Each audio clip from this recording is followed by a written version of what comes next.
Father, let your blessing descend upon us here assembled, and grant that we may treat and consider all matters that shall come under our deliberation in so just and faithful a manner as to promote your honor and glory, and to advance the peace, prosperity, and welfare of these islands and of those whose interests you have committed to our charge. And this we beg in the name of Jesus Christ. Amen. May the grace of our Lord Jesus Christ and the love of God and the fellowship of the Holy Spirit be with us all evermore. Amen. Please be seated.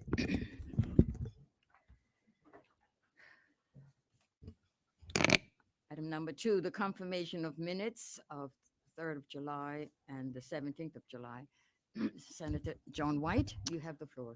Thank you, Madam President. I move that the minutes of the meetings of Wednesday, 3rd July and Wednesday, 17th July, 2024 be taken as read. Is there any objection to that motion? No objection. Madam President, I move that the minutes of Wednesday, 3rd July and Wednesday, 17th July, 2024 be confirmed. Is there any objection to that motion? No objection. The minutes are confirmed. Thank you very much, Senator John White. Item number 3, messages. Mrs. Beal. There are no messages, Madam President. Thank you. Item number 4, reports of committees. There are none. Item number 5, announcements. Senators, I do have an announcement with an apology from Senator Karen Bell, who is overseas on business. And the other announcement then is in the name of Senator Lindsay Simmons, the Junior Minister of Youth, Social Development, and Seniors. Senator Simmons, you have the floor.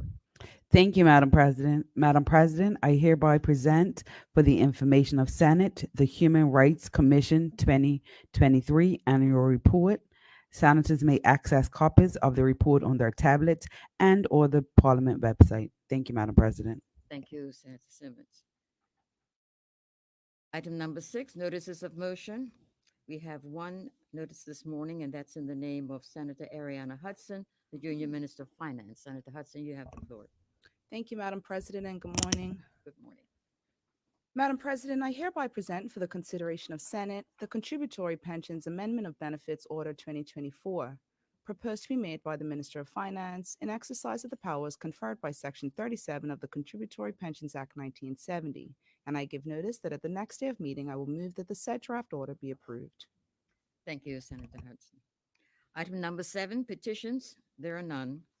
Item number 8, statements. We have 3 statements this morning. The first one is in the name of Honorable Minister Owen Darrell, Minister of Tourism, Culture, and Sport. Minister Darrell, you have the floor.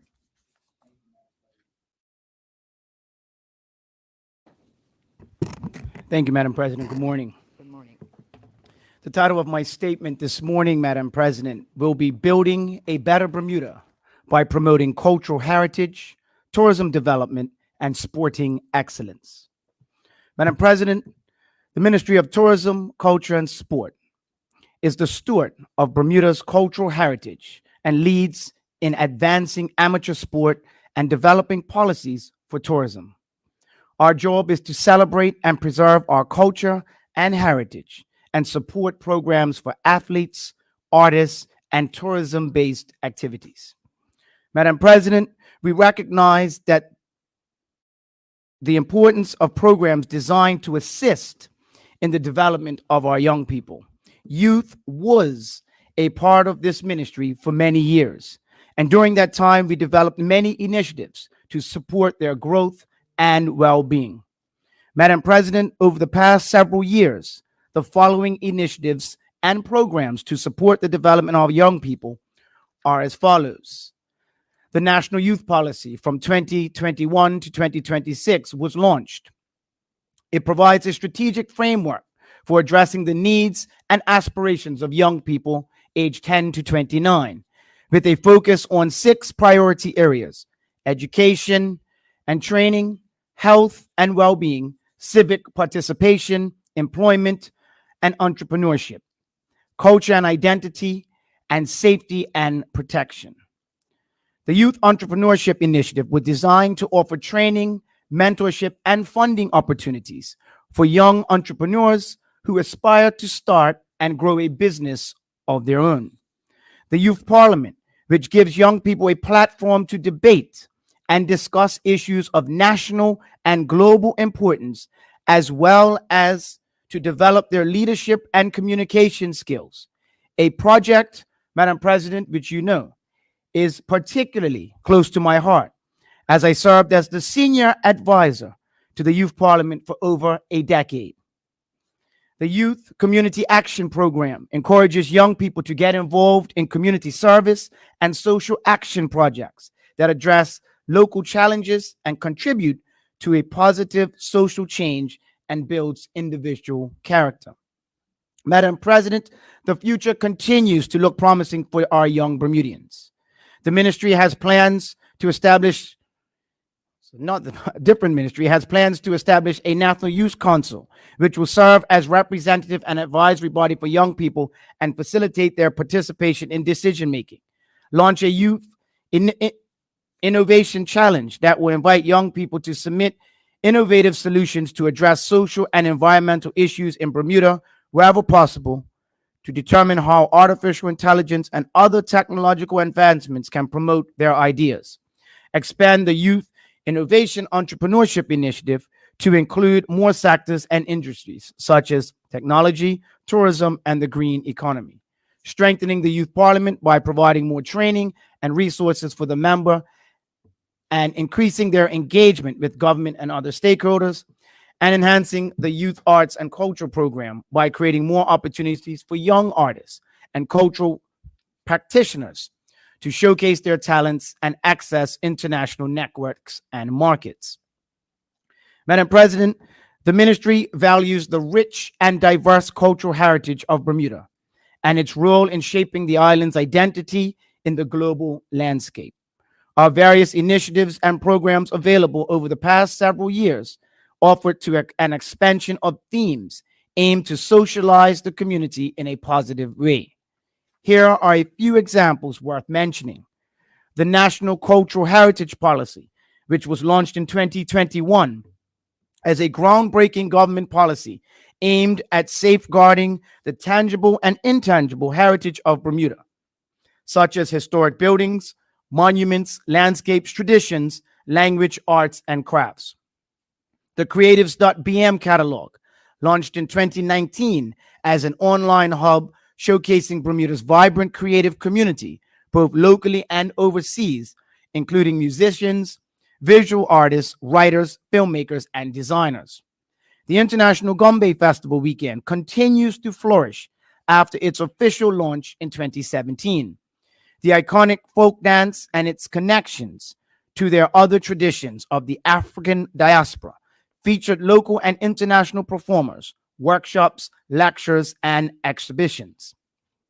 The Bermuda Day Parade, that is decades old, was revived in 2022 after a 2-year hiatus due to the global pandemic.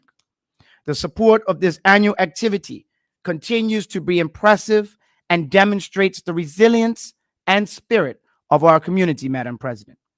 Even the year that it rained, Madam President, our community did not disappoint onlookers, and participants stayed the course to ensure the success of a cultural tradition.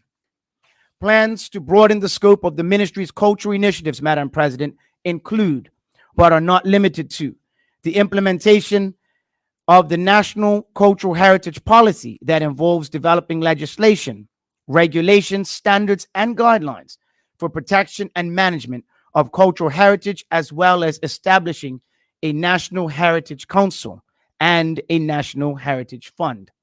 Enhancing the Creatives.bm catalog, which involves increasing features and functionality of the website. Developing and implementing the Makerspace program, which is a throne speech initiative. It is an initiative that provides artists, musicians, dancers, and other creatives with dedicated space to hone their craft and create new works. The Makerspace will also serve as a venue for workshops, exhibitions, and performances, fostering collaborations and innovation among the creative community. Introducing new and enhancing established cultural events and experiences, such as Carnival in Bermuda, a jazz festival, a film festival, and a Bermuda Literary Festival, each of which is intended to showcase the diversity and vibrancy of Bermuda's culture and attract more visitors and media attention.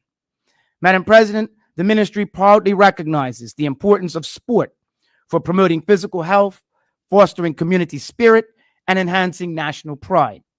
Initiatives to support sport in our environment are listed as follows. The National Sports Policy from 2022 to 2027, which was launched in 2022, is a 5-year promise to raise the value of sport in Bermuda and increase participation and eligibility in international competitions. The Sport Investment Program that was developed to provide a guidance on how the ministry invests in sport based on principles of accountability, transparency, and performance. The Sport Recognition Policy, which serves as a blueprint for the national sports governing bodies on how to remain compliant, to provide insight on how to become recognized. The Elite Athlete Sponsorship Initiative, launched in 2023 as an additional avenue for elite athletes to access funding, Madam President, to train or compete on the international stage. This initiative is intended to assist elite athletes who show commitment, promise, and acumen in their respective sport, but by providing them with financial support for their continued development as international representatives of Bermuda. And Madam President, the Flora Duffy Award that was launched in 2022, designed to incentivize young athletes between the ages of 19 and 23 years who demonstrate excellence, dedication, and leadership, named after Bermuda's gold medal winning Olympian and triathlon world champion, Flora Duffy. Madam President, regarding anti-doping in sport, Bermuda is a clean jurisdiction. To ensure that we maintain our full compliance with the World Anti-Doping Agency and to ensure that our flag is flown at international competitions, a new piece of legislation was enacted in December 2023, replacing the 2011 Anti-Doping in Sport Act.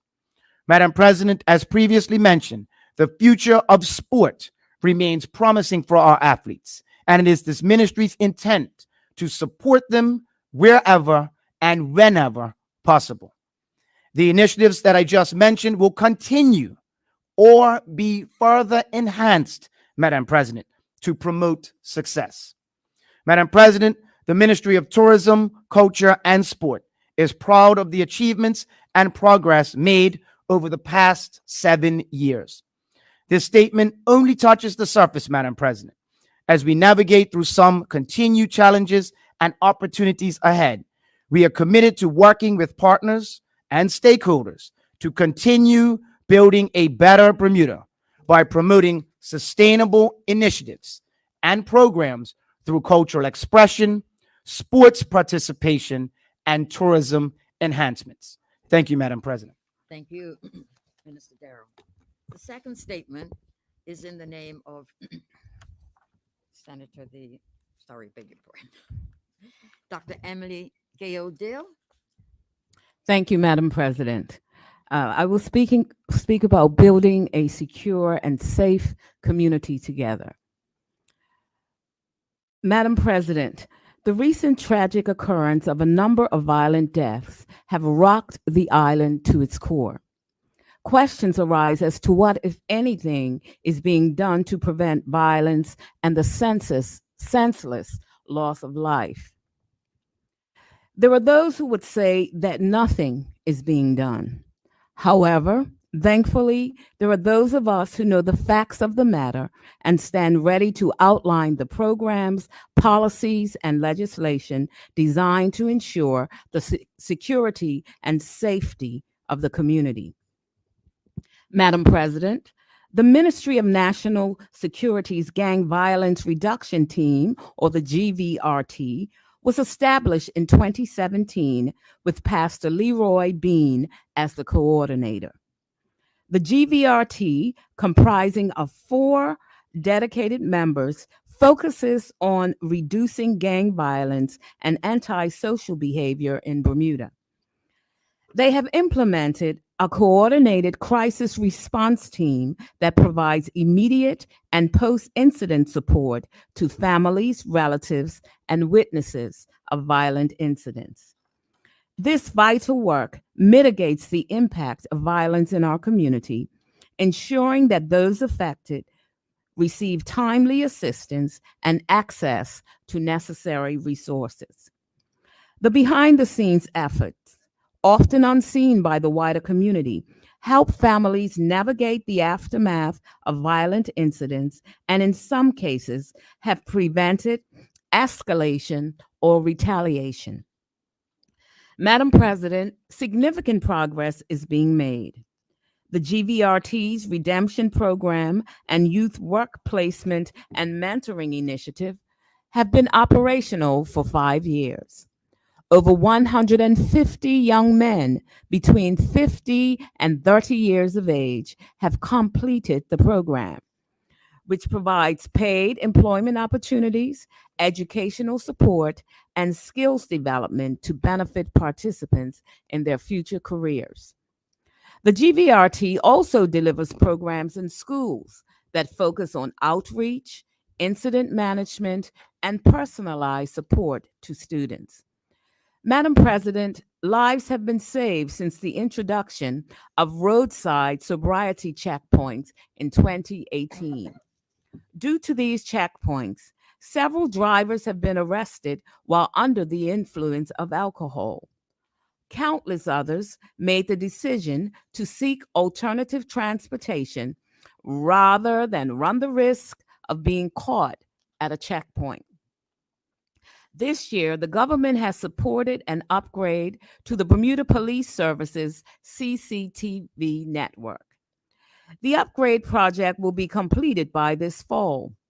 The CCTV network will provide the BPS with enhanced coverage of the island's roads and public spaces and will be an instrumental component of the BPS's investigative resources. This level of CCTV coverage enhances community safety by deterring criminal activities through constant surveillance, making potential offenders think twice before committing crimes.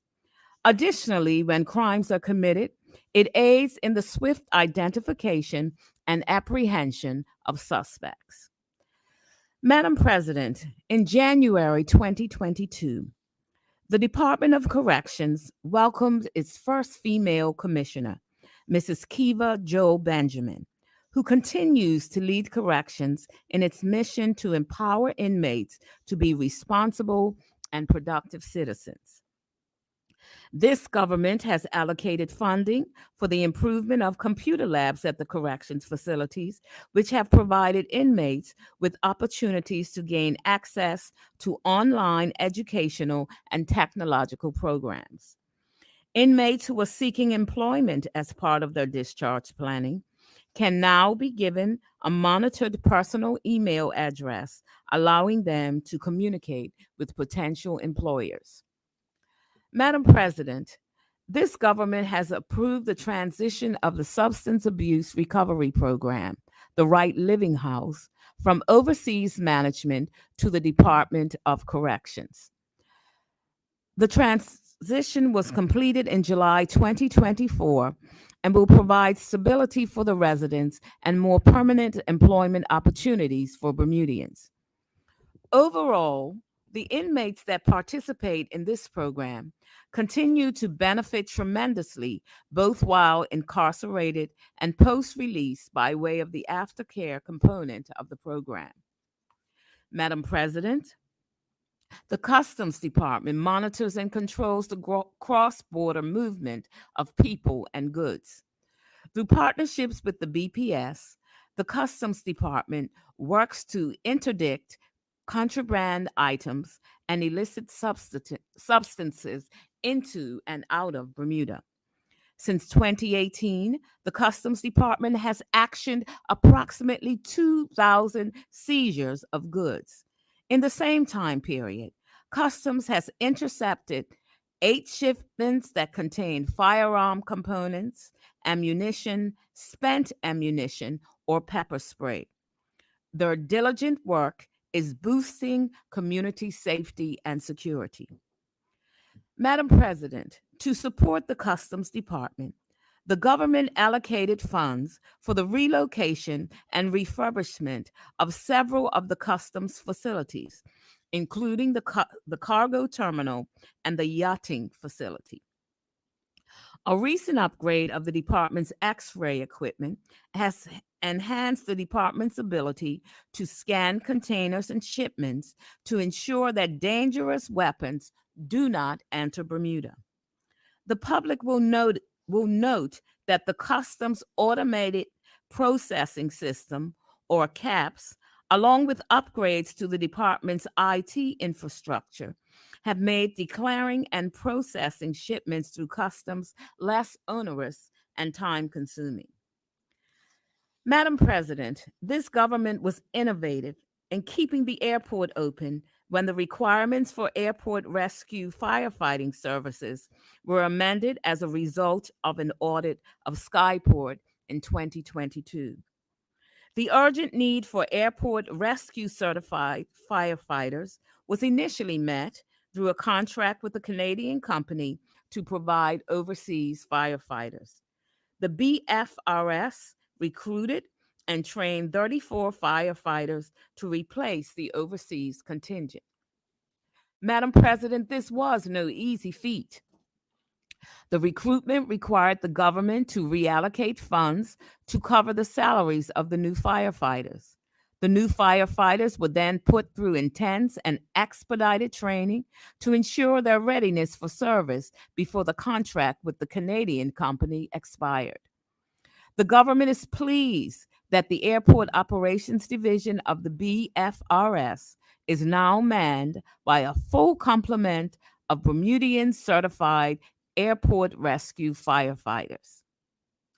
Madam President, under this government, the Royal Bermuda Regiment has undergone transformative changes that align with our commitment to modernize and enhance its effectiveness.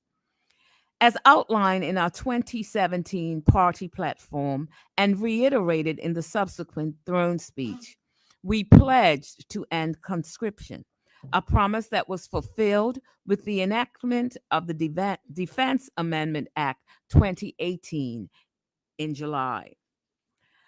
Madam Speaker, this pivotal legislation marked a significant shift, transitioning the regiment to a fully voluntary enlistment model. There were concerns expressed regarding the ability to meet recruitment targets, and I am pleased to report that the regiment not only met, but exceeded expectations. Although the overall number of soldiers has decreased compared to the era of conscription, the quality of the recruits has markedly improved.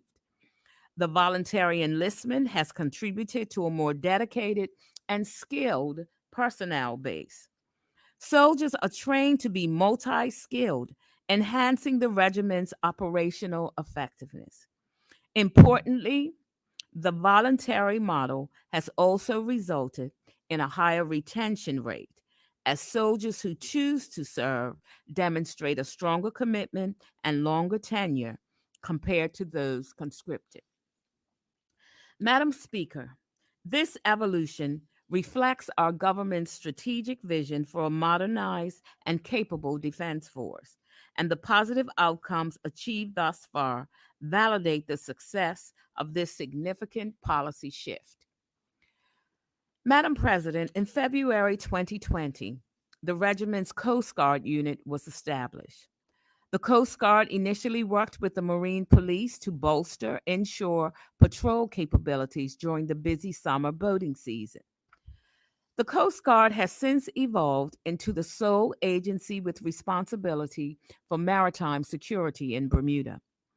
The Coast Guard provides 24-hour on-duty capability during the summer boating season and is available year-round to assist with marine distress incidents.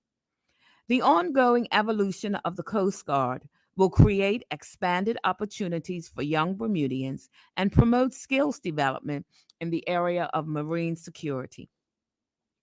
Madam President, the Disaster Risk Reduction and Mitigation Team, or DERM, is the team within the Ministry of National Security Headquarters that is responsible for national disaster mitigation and response planning. To the uninformed, the team may be thought of as the team that helps after hurricanes. However, under the administration of this government, the team has evolved into much more.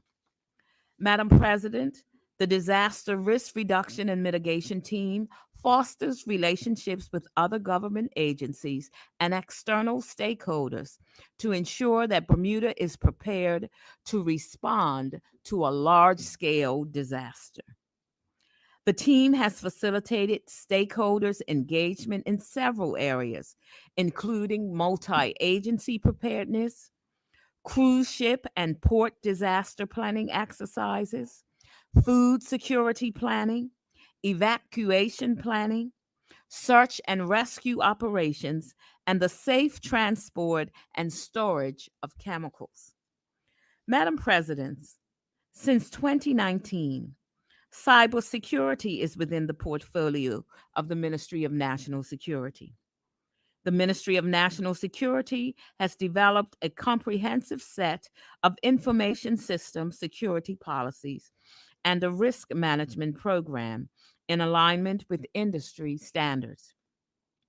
These policies and programs are being implemented across the public service to further protect from potential theft, fraud, and unauthorized access, thereby strengthening the overall security of the government's information systems.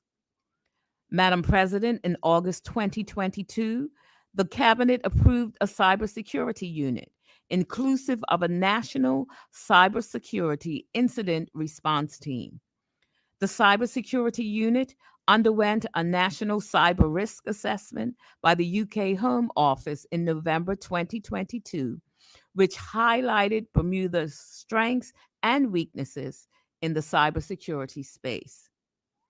Most recently, Madam President, the ministry established the Cybersecurity Act 2024 to provide for the protection of Bermuda's critical national information infrastructures.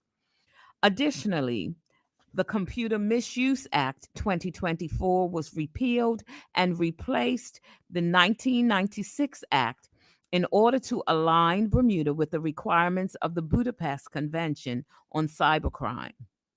Amendments to additional legislation is forthcoming in furtherance of this aim. The cybersecurity unit is evidence of the government's commitment to promoting cybersecurity in Bermuda,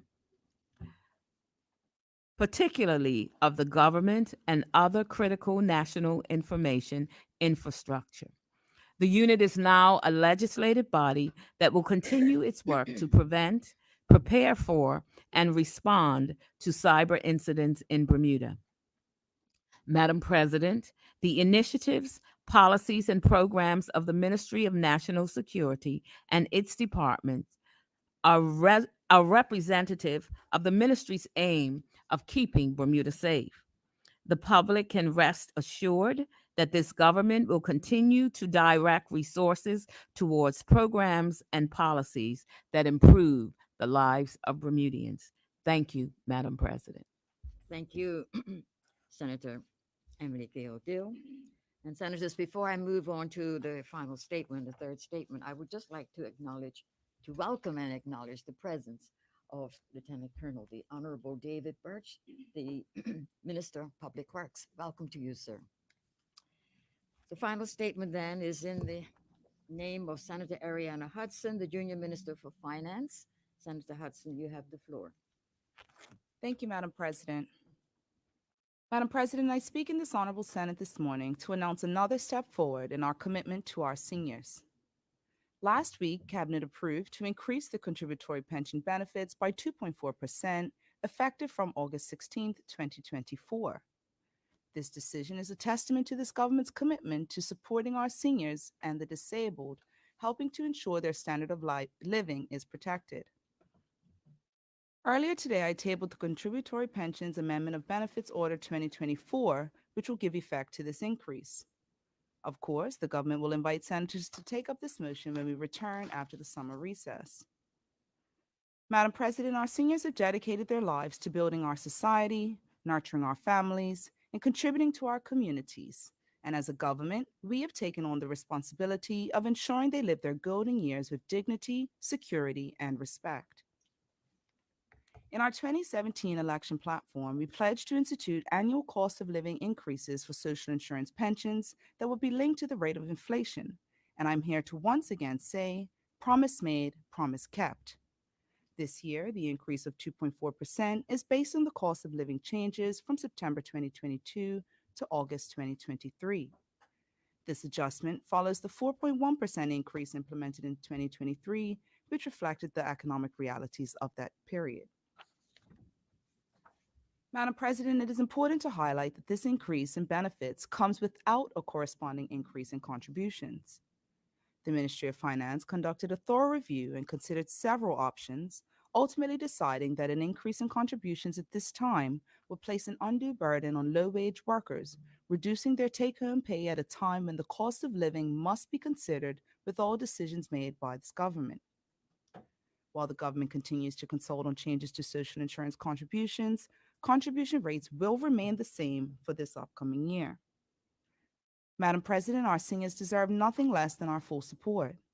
They have contributed to the growth and prosperity of our country, and it is only right that we ensure their well-being in return. This 2.4% increase will provide tangible benefits to our pensioners, with the maximum estimated monthly pension rising by $40 from $1,658 to $1,698 per month, and similar proportional increases for widow and widowers' allowances and disability benefits.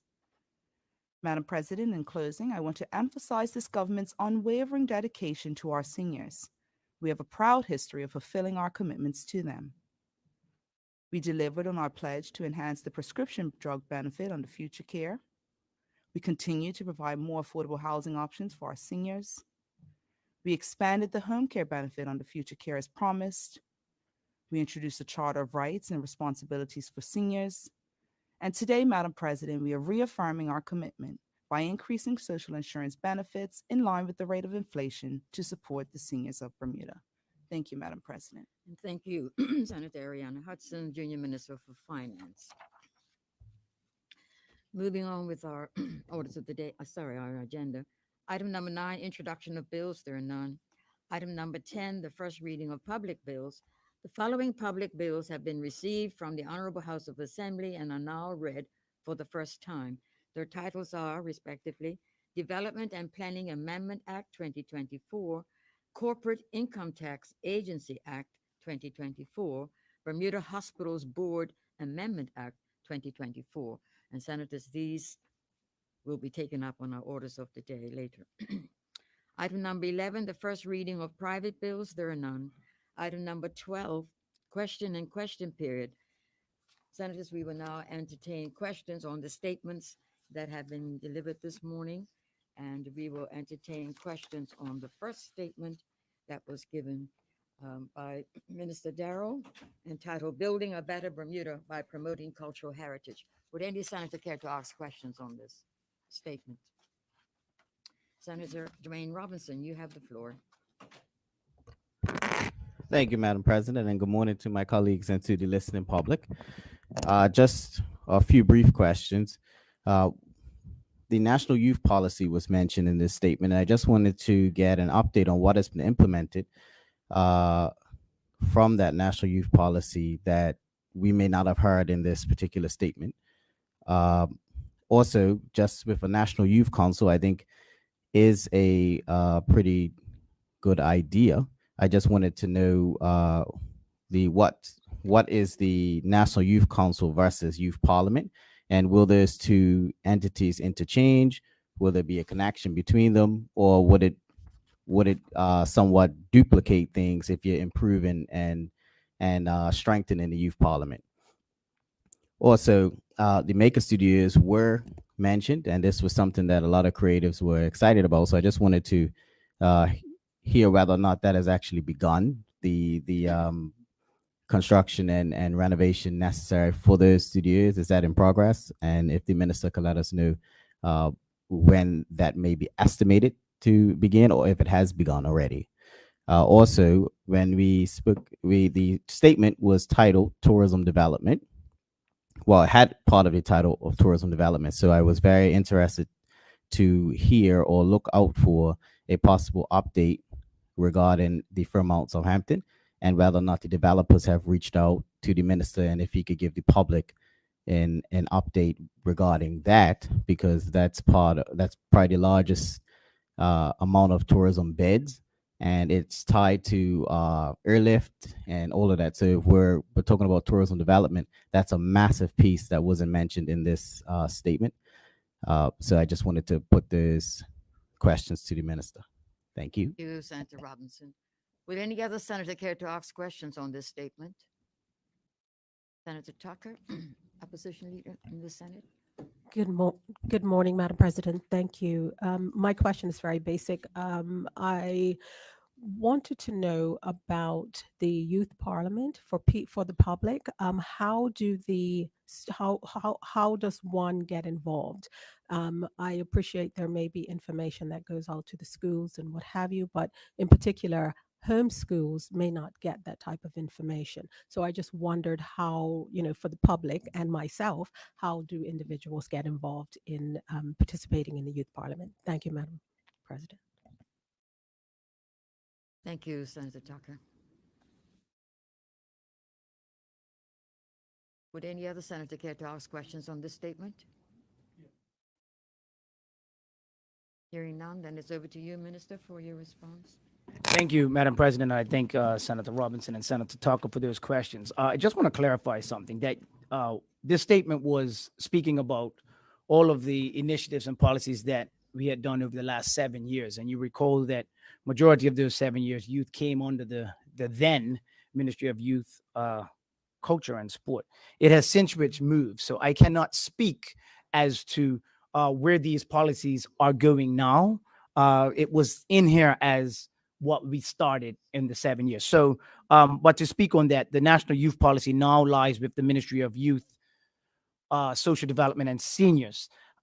So they, at the appropriate time, and it may have been done at another place on Friday, can update on where the National Youth Policy is. I know that before it was transferred, there was a robust group of young people that were part of this working group, we called it. And this working group was to implement the 8 policy goals that were set out in that policy when it was with this ministry. Now, as far as an update on that policy, I will not speak for another minister's ministry, but I'm sure, as active as my colleague is, at the appropriate time, she will give many updates. As you have seen, just this weekend past, they had a very robust conference that was run by members of this youth working group.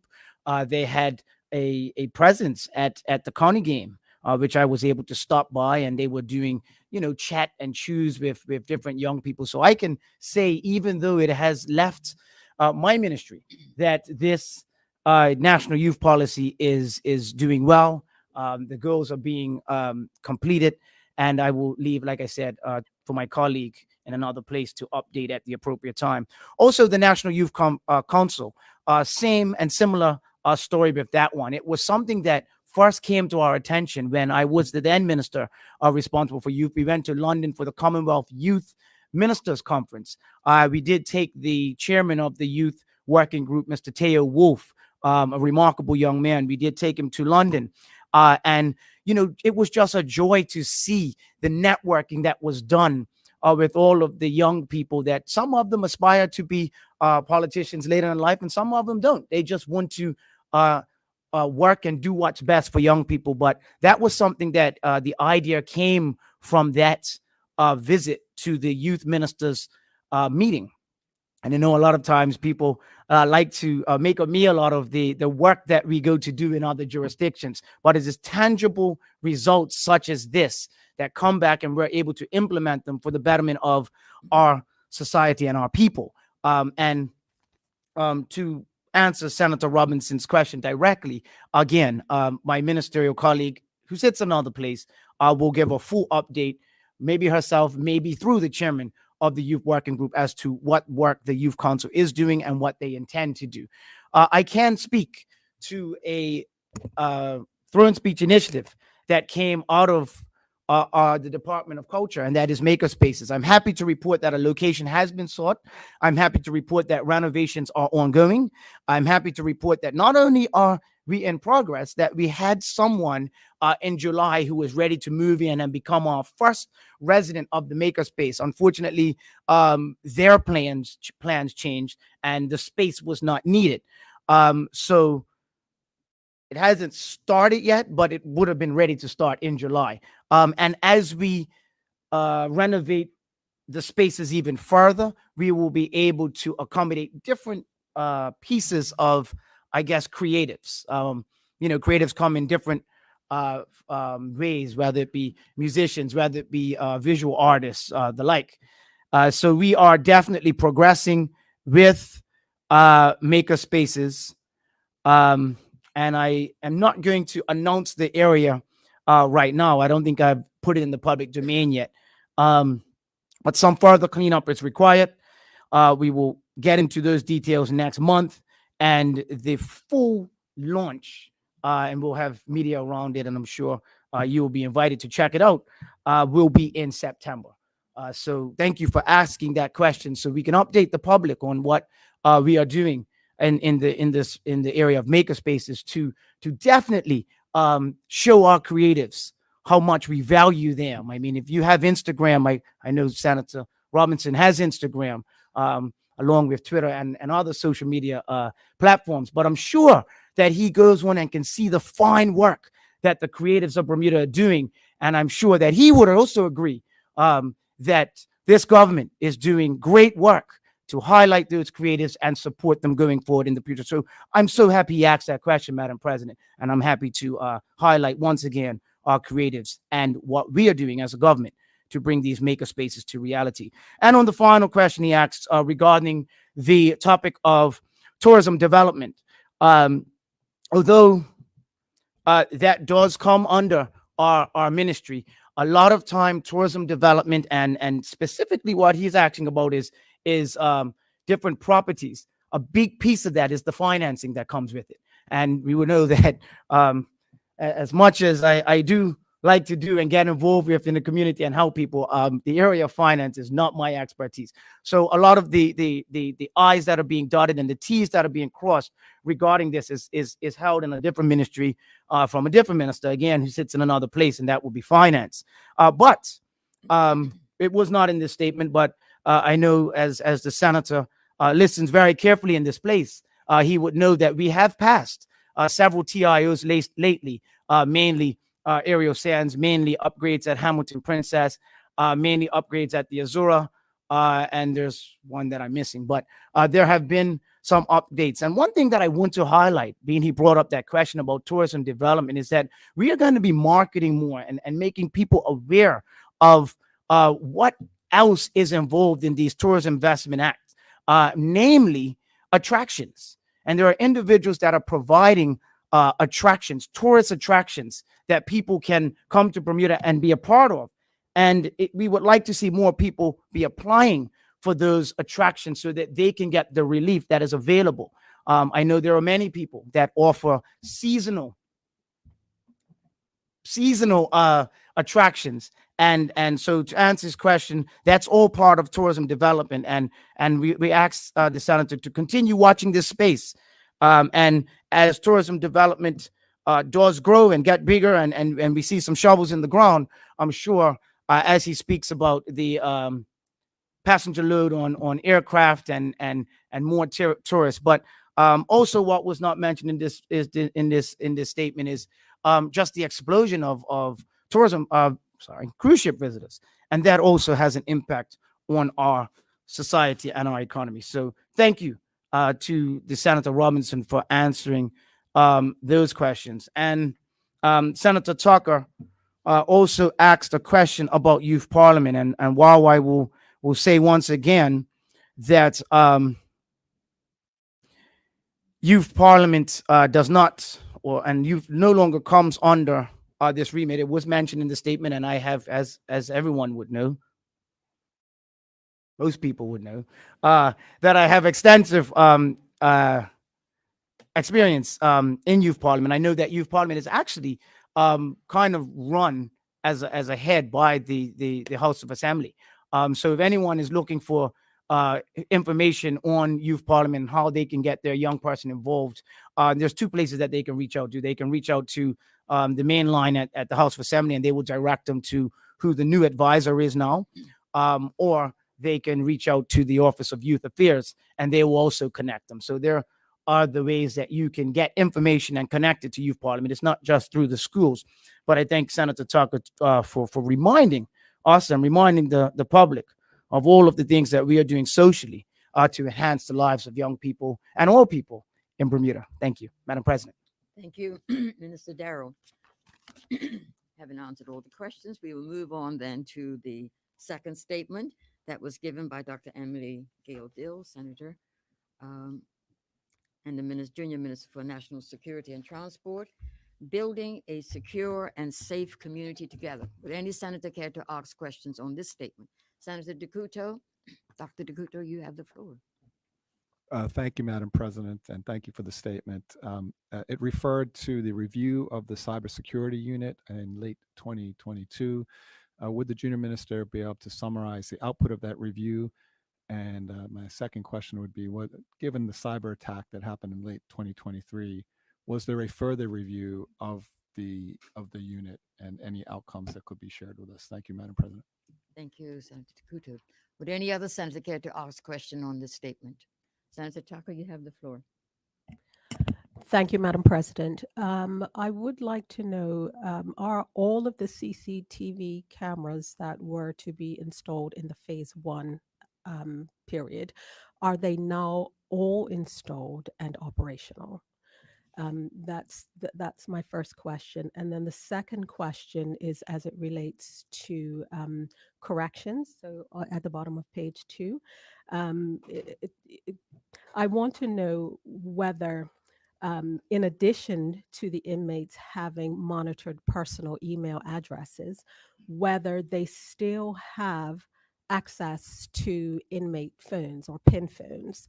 I also do recognize that an RFP went out in 2022 to install an inmate telephone system. So just don't know sort of what happened with that. So I just wanted to know if we could get some clarity around that. Thank you, Madam President. Thank you, Senator Tucker. Would any other senator care to ask questions on this statement? Building a secure and safe community together. I would. Senator Robinson, you have the floor. Thank you so much. So just really quickly, just to put these questions forward, I just want to know about the state of the infrastructure within the correctional facility Westgate and the farm, and whether or not, there's any issues that have been encountered by the minister, and whether or not the junior minister has spoken to some of the complaints that have come out in the press regarding some of the infrastructure issues of this correctional, and how it has placed even the prison officers in a bit of a risk. So I just wanted that addressed. Also, the programs that are available or listed to be available for inmates. I just wanted to get a bit of a insight into whether or not all those programs are consistently offered on a basis. In other words, if a inmate wanted to take advantage of one of the programs, that they always are available to them as listed. And also just wanted to get a bit of a update on how the ministry as a whole will be targeting the lack of manpower within our uniformed services, most specifically with prison and with the police. And just also the overall safety within the correctional facilities for prison officers, whether or not there's particular, because I heard some personally at one of the Labor Days actually a while back have been addressed. Thank you, Madam President. Thank you, Senator Robinson.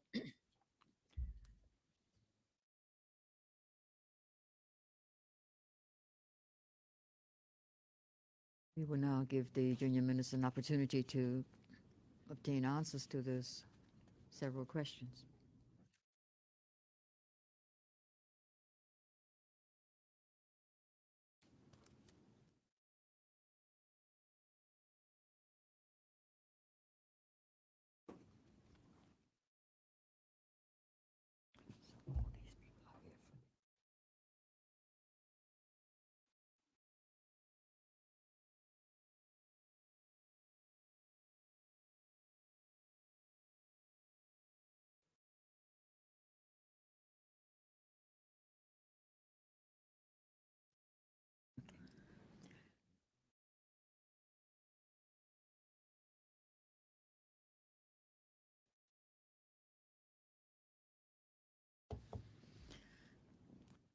Senator Tucker? Thank you, Madam President. I have a third question, and my third question relates to the disaster risk reduction and mitigation team. Given that over the last several months, we have had several updates / warnings about the increase in hurricanes and storms that we will probably be expecting during this period. I just want to know if the disaster risk reduction and mitigation team have sort of ramped up their efforts to make sure that they are fully prepared in the event that we do have some really catastrophic sort of hurricanes, especially in light of all of the updates that we've been receiving about the storms. Thank you, Madam President. Thank you, Senator Tucker.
Thank you, Madam President, and thank you to my Senate colleagues. I'm going to try as best as possible to answer the questions that you have shared this morning.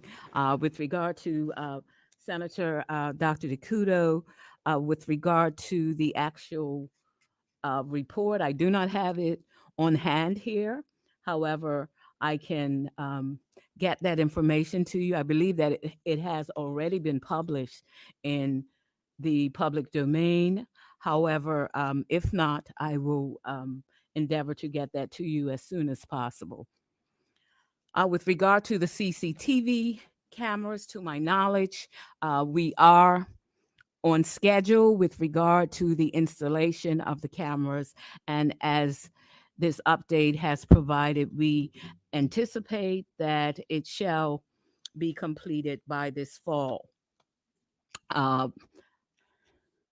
Senator Tucker, I'm pleased to share that the inmate telephone system has been installed, and it became operative a few months back. I can't tell you exactly which month, but I am aware that it was completed, and the inmates do have access to that. There was a question regarding the state of the infrastructure. Can someone remind me what that was, please? Dr. Robinson? Yeah. Thank you, Madam President. And I was just inquiring about the state of infrastructure as far as, more specifically, let's say doors being able to open, like various safety issues for inmates and for the correctional officers.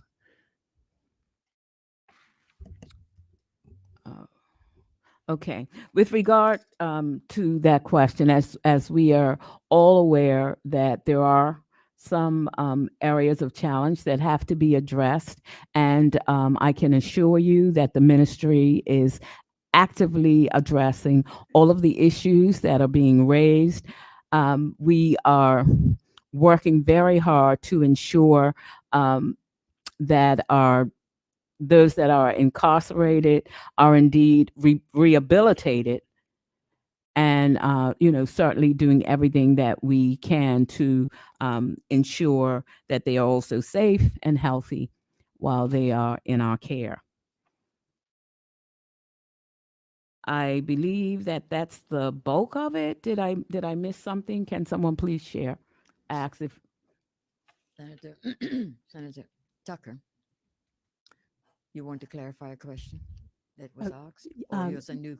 I was just responding to the senator's question concerning any missed questions. So I was still waiting for a response about the disaster risk reduction team and the preparation, if any additional preparation that they may be doing in light of the fact that we've received several warnings about a stronger and more active hurricane season this year. Thank you, Madam President. Thank you, Senator Tucker. Senator Robinson, you had Thank you. I had your question, or just one on the outstanding on question. yes. I had an outstanding question regarding the programs available to inmates, and whether or not all the programs that are listed to be available for inmates are available consistently.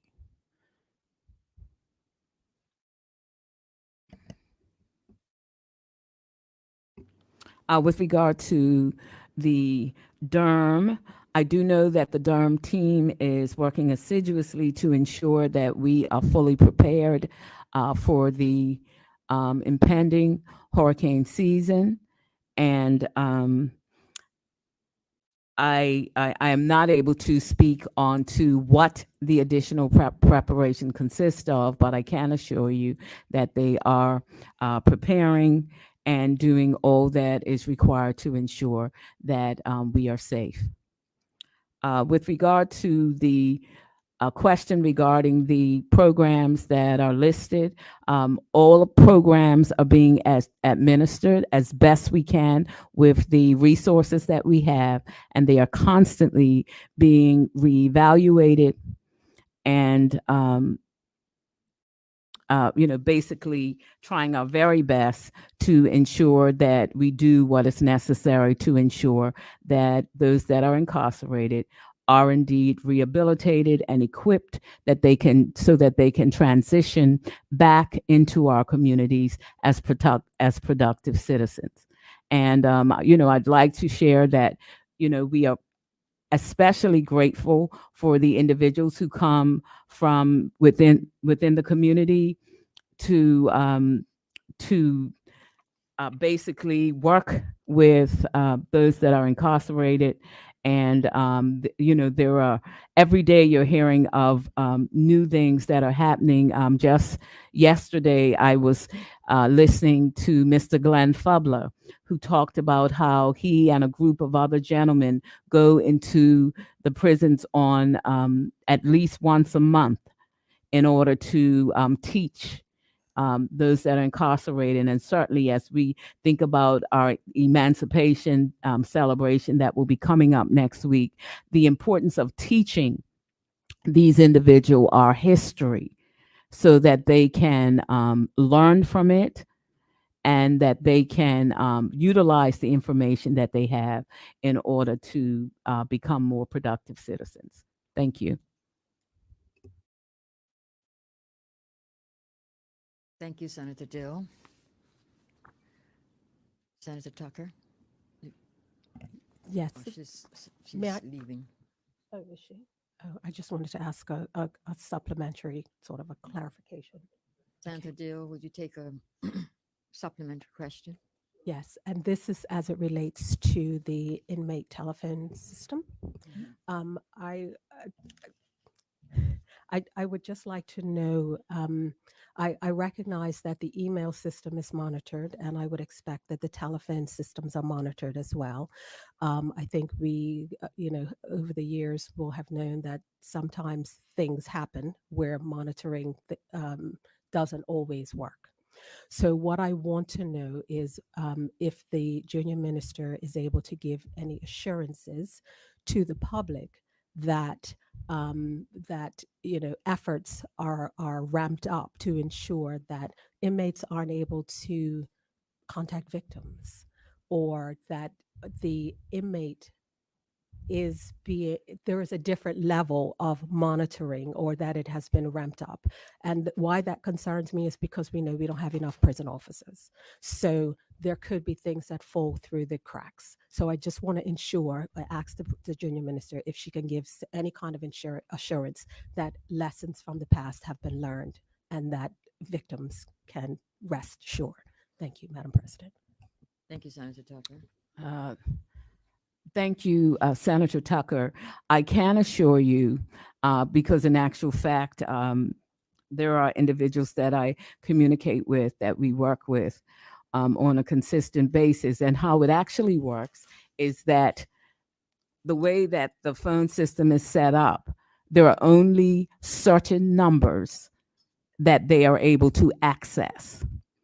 The numbers that they are able to access, the prison authorities contact the individuals prior to programming the phone to be able to access that number, to first of all determine whether you wish to hear from that individual, and then that is how they ensure that they will not be reaching out to individuals that, as you mentioned, victims, etc. And I believe that they're doing a very good job in terms of programming and monitoring that. And I have seen it myself firsthand, how it works. And I'm pleased at what they are doing in order to ensure that the inmates can communicate, like for instance, with their family members or other individuals that are providing emotional support to them, as well as protecting any potential individuals that could be negatively impacted by their communicating with them. No more. Thank you. Thank you, Madam Senator. President. Sorry. Thank you, Senator Dill, for answering the questions that have been put forward. Senators, we will now move on to our third statement, and that was the one that was given by the Junior Minister for Finance, Senator Ariana Hudson, entitled Keeping Our Promises to Bermuda Seniors. Would any senator care to ask questions on this statement? Senator DeCuto, you have the floor. Thank you, Madam President, and the OBA is glad to see these increases for the seniors. I noted that in the statement that, well, for anybody receiving a contributory pension, aka social insurance, let me use that phrasing, The statement did say that there would not be increases in the payments into the fund. Clearly, from the prior actuarial review in 2020, the fund was predicted to run out in 2040s. My question is, one, has the next actuarial review been received, and what is the summary of that? And two is, there was a reform announced last April that was supposed to happen during 2023. What is the status of that pension reform for social insurance? Thank you, Madam President. Thank you, Senator DeCouto. Would any other senator care to ask questions on this statement? Senator Dwayne Robinson, you have the floor. Thank you, Madam President. And just one question for me. The August price index 2024 showed that food had increased by 5.6% annually. So I just wanted to ask whether or not the junior minister considers this a truly inflationary rise when we have a cost of living that is showing that food has risen by 5.6%, and we have a cost of living or inflation-based increase of 2.4%. Thank you, Madam President. Thank you, Senator Robinson. Would any other senator care to ask questions on this third statement? Hearing none, then it's over to you, Senator Hudson.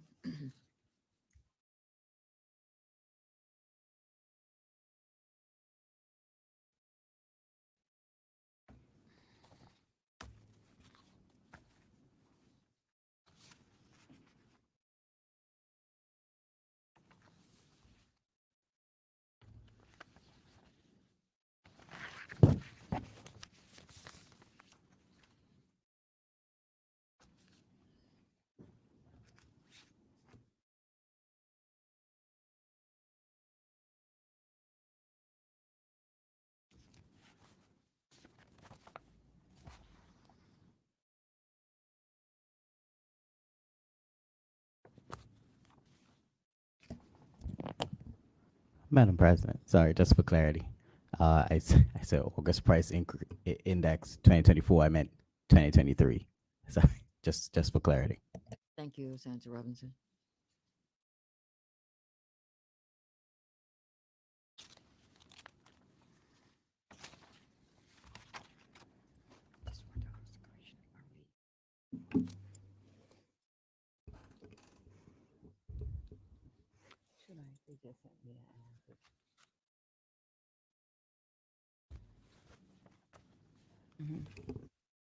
Madam President, Senator Dill, yes? while we are waiting, I did receive one of the answers to the questions that I had indicated we would revert to.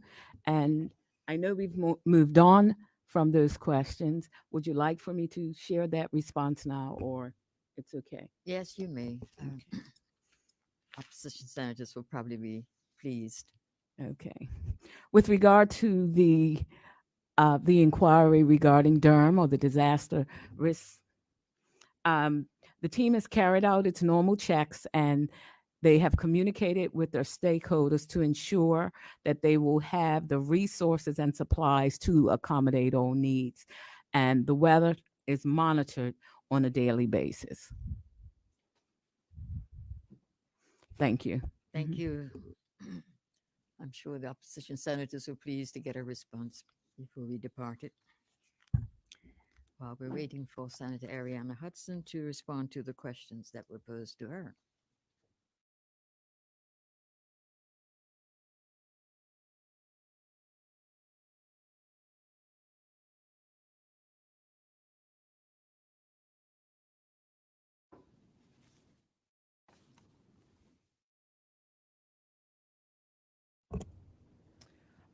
Thank you, Madam President. I actually have quite simple responses to the questions posed today. There was a question about the wider reforms to social insurance, and right now I can indicate that we are going to hold our position until the wider reform actually takes place. There was some question posed by Senator Robinson concerning the increase in food costs in comparison to the 2.4%. And I can say that the cost of living was actually, that data was calculated using retrospective information, and that we used the latest draft of the contributed pension fund details for the analysis. I can also confirm that we have received a draft actuarial review and that the findings from that will be forthcoming.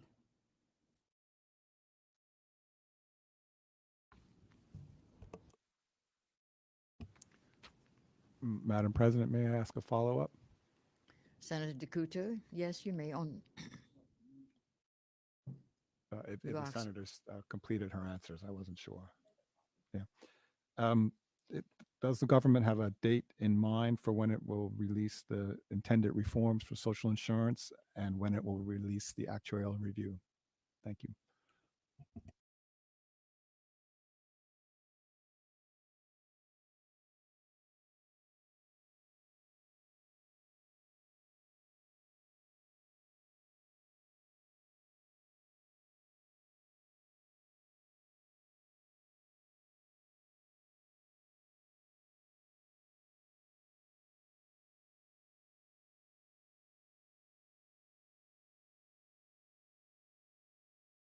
Senator John White, Um, you have the floor. Madam President, just following on the question of one of the other senators, there would have been an unfunded pension based on last year's actual evaluation.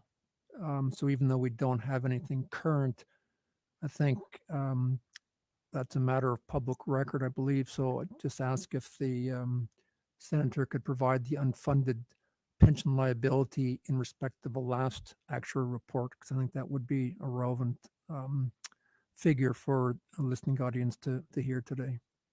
Thank you, Madam President. Thank you, Senator White.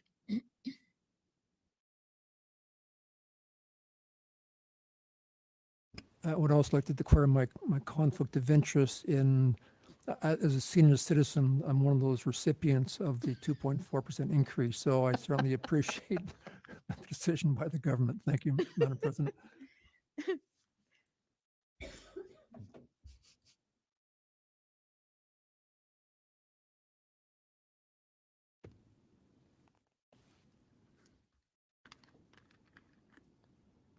So we're waiting for Senator Ariana Hudson, Junior Minister of Finance, to obtain answers to the questions that have been posed to her. Madam President, the number wouldn't be available at this moment, but I can seek to provide that information. And I can say that generally speaking, we don't have a confirmed date for the wider pension reform as of yet.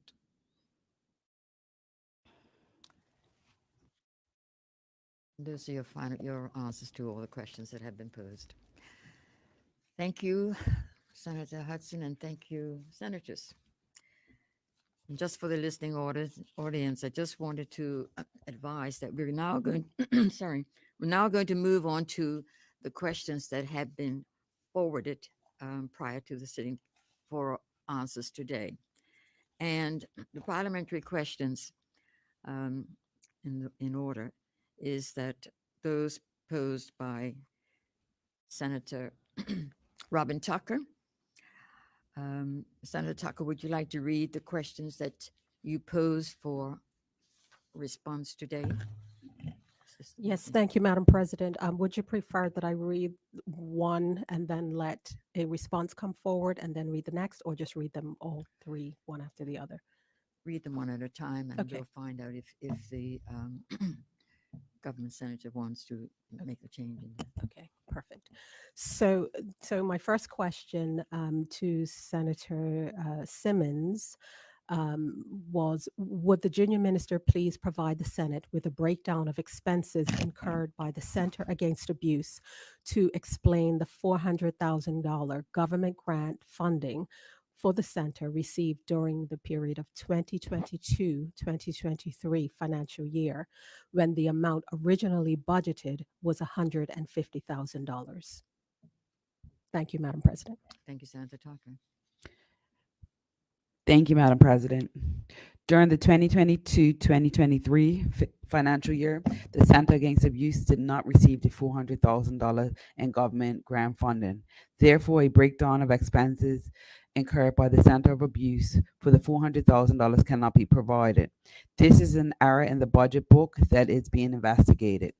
During the 2022-2023 financial year, the Center Against Abuse received $250,000, which comprised a regular grant of $100,000 and a special grant of $150,000. Thank you. Thank you, Senator Lindsay Simmons, Junior Minister for Youth, Social Development, and Seniors. Madam President, may I ask supplementary? You may ask a supplementary, yes? Thank you. Can the junior minister then indicate when we may actually have an update, or it's, maybe I'll put it this way, can she give an undertaking that she will provide a response as to where the error occurred, and whether the error was just made known when the question came, or did they know prior? So that would be my first supplementary, and I believe I have a second supplementary Yes, as you're well. allowed to. Thank you. My second supplementary is, can the junior minister give a breakdown as to what the special grant of $150,000 consisted of? Thank you, Madam President. Thank you, Senator Tucker. Thank you, Madam President. For the first supplementary question, I will undertake to get an answer for you. For the second one, the Center Against Abuse did not receive its 2021-2022 annual grant of $150,000 as the Center Against Abuse did not have a charity status. This special grant was provided to keep the Center Against Abuse afloat, covering outstanding expenses such as payroll taxes, social insurance, pension, counselor and hotline fees, accounting and bookkeeping fees, and IT services.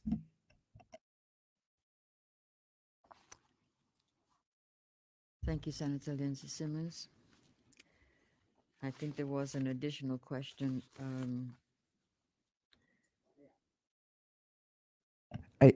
I said the first one Yes. that she asked. I will undertake to get the answer for that. Fine. Look at the average number of cases. Okay. Shall I proceed, Madam President, with asking the second to the other senator? I can ask the second question. Yes, you may answer. Thank you. And again, thank you to the Junior Question. Minister Simmons for responding.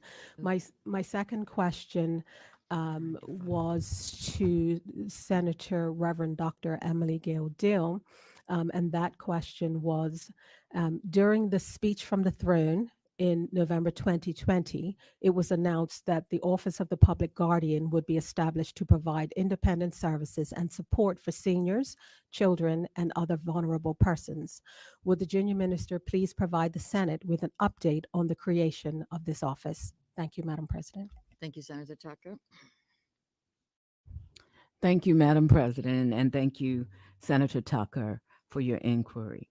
With regard to the Office of the Public Guardian, a scoping exercise commenced in 2021 as a collaboration between the Ministry of Health and the Ministry of Legal Affairs, and produced a draft working document. The framework for the Office of the Public Guardian was further developed as an ongoing collaboration and efforts ensued. However, it was found that supportive quantifiable data was required. There has been further collaboration with ministry partners as well as the Bermuda Hospitals Board and the Bermuda Health Council towards that end.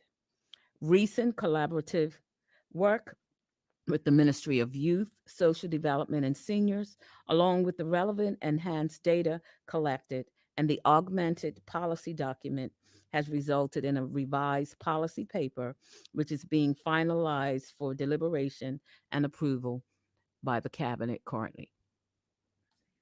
Thank you. Thank you, Senator Dill. Thank you, Madam President. Just a supplementary. Does the Junior Minister have an estimated time frame for when we can get a revised does the junior minister have an estimated time frame for when the policy will be completed? Thank you, Madam President. Thank you, Senator Tucker.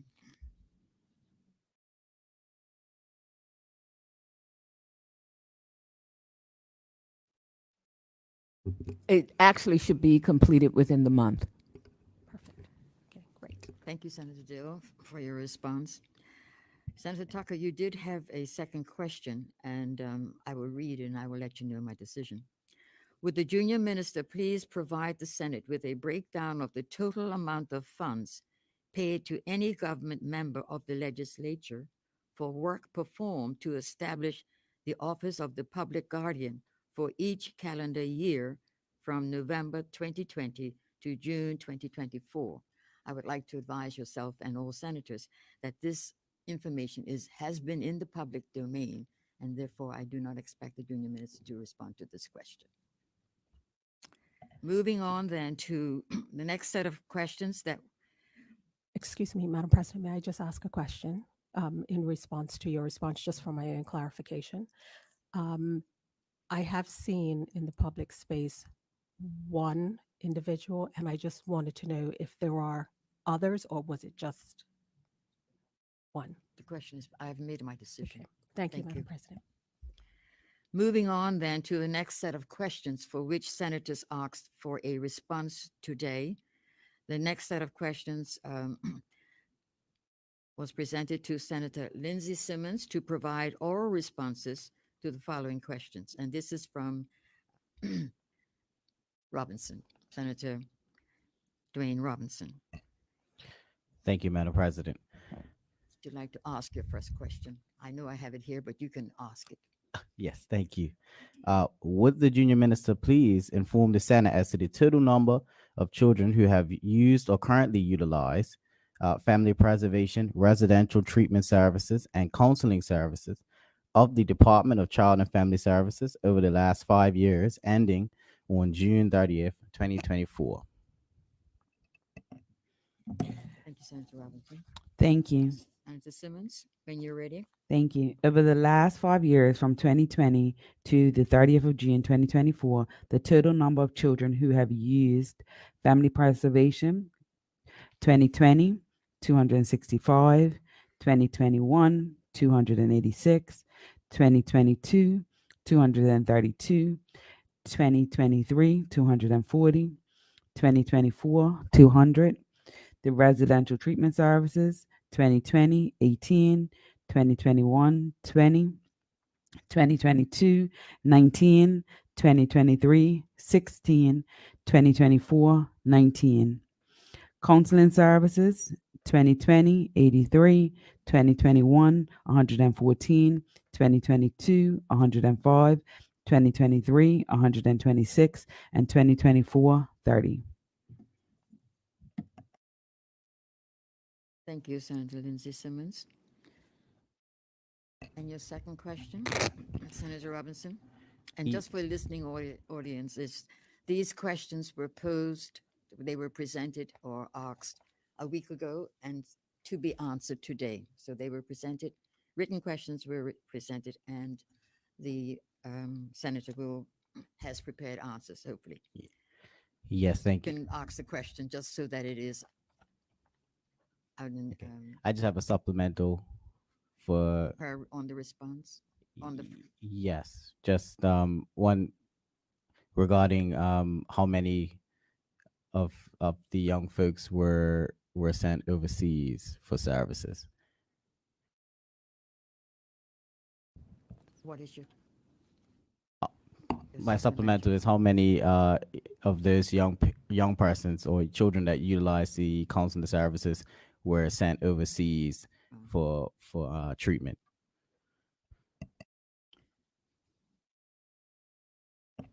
Madam President, I don't have the answer for that right now because that wasn't posed in my question. Fine. So I can We'll move on then undertake. to the Thank you. second question. Would the junior minister please inform the Senate as to the status of intake services in the Department of Child and Family Services? You have that response?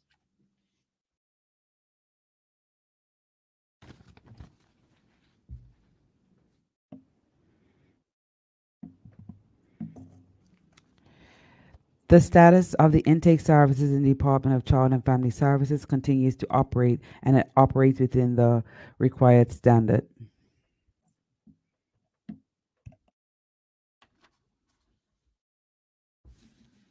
The third question that was presented was, would the junior minister please inform the Senate of the average number of cases currently assigned to social workers? Thank you, Madam President. The average number of cases currently assigned to social workers varies and is based on mandated requirements. Intake and investigations, average case load is 68 per worker. Assessments, the average is 8 assessments at a time. Counseling services, average case load is 15 per worker. Family preservation, average case load is 16 families or 20 children per worker.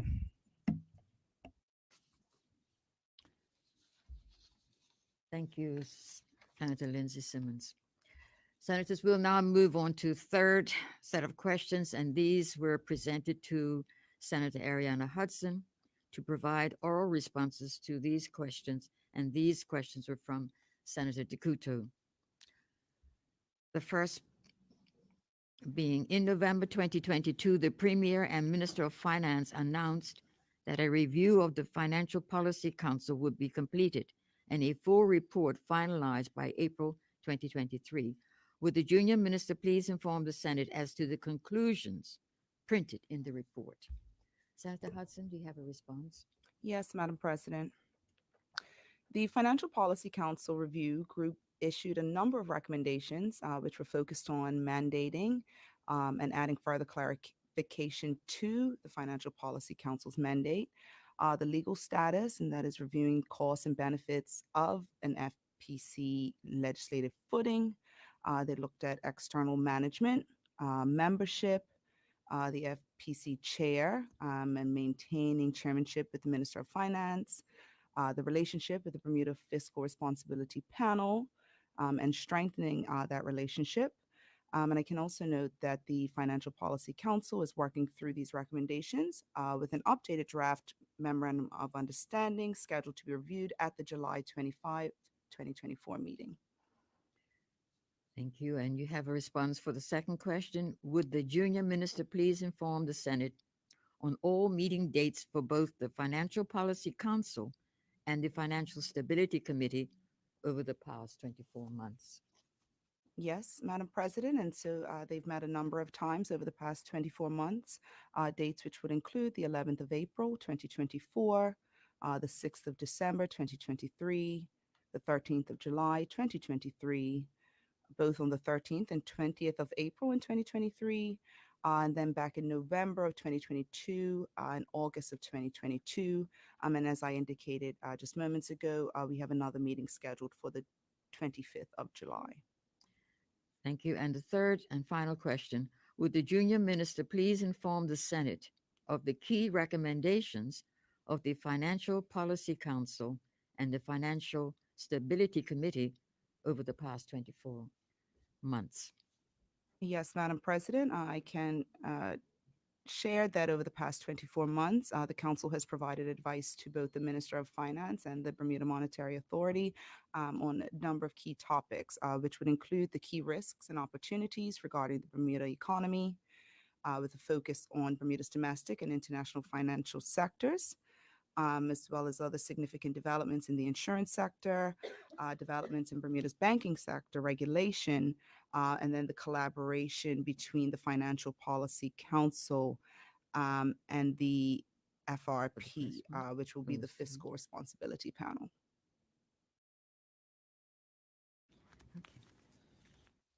Thank you, Senator Hudson. And senators, that completes all the questions that were presented last week for response, oral response today.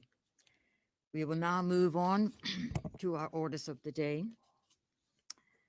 And I would just like to acknowledge the presence of a number of people who are here in the Senate, and that is, and they're here for the bills. First of all, Permanent Secretary Gina Hurst-Mabry for Public Works. I want to acknowledge and welcome you, as well as Stephen Simons, Policy Analyst from the Ministry of Public Works, and Marcelo Rimelu from the BMA Technical Advisor. Welcome to you all. I think I missed somebody. I will get the next person. Pardon? The Financial Secretary. And your name, I'm sorry. Welcome to you all. I have to get his name. I'll get his name. We will then move on then to the first order of the day, and that is the West End Development Corporation Amendment Act.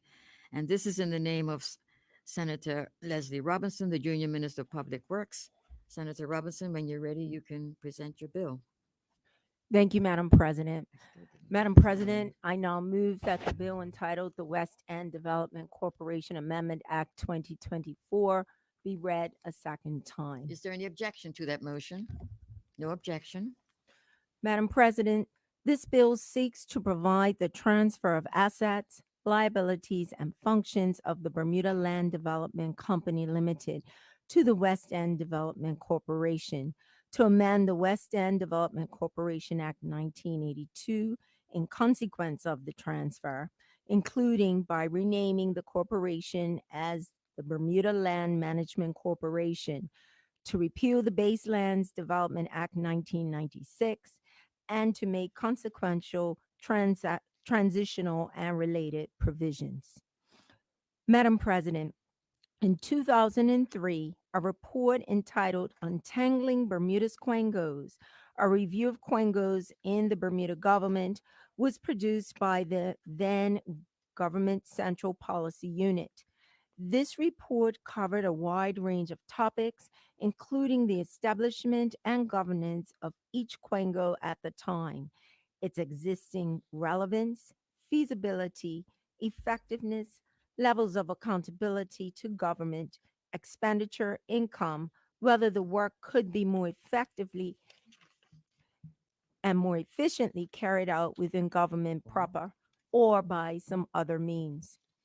Madam President, that 2003 report and the subsequent Sage Commission report presented a decade later in 2013 both recommended a consolidation of government quangos that share similar functions. These recommendations were held in abeyance until this PLP administration took the decision early in our return to government in July 2017 to have another look at the reports and the recommendations with a view to actioning some of these items. And this, Madam President, is what is being discussed today: the consolidation of the two government quangos, namely the West End Development Corporation and the Bermuda Land Development Company, to create a single entity named the Bermuda Land Management Corporation. Madam President, as stated previously, this bill seeks to provide for the statutory transfer of the assets, liabilities, and functions of the Bermuda Land Development Company Limited, BLDC, to the West End Development Corporation, WEDCO.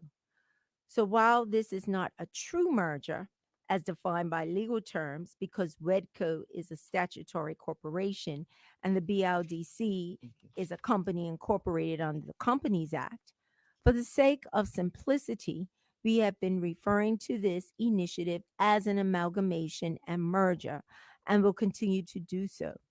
With this said, I wish to give as much context about this bill prior to any questions being received during these proceedings. Madam President, as you can see, this bill renames the West End Development Corporation as the Bermuda Land Management Corporation. The reason for this is simple. The corporation is now managing land that is not solely in the West End. However, the corporation's functions remain the same, which is to manage and develop the land with a view to the progressive improvement of the social and economic conditions obtaining there.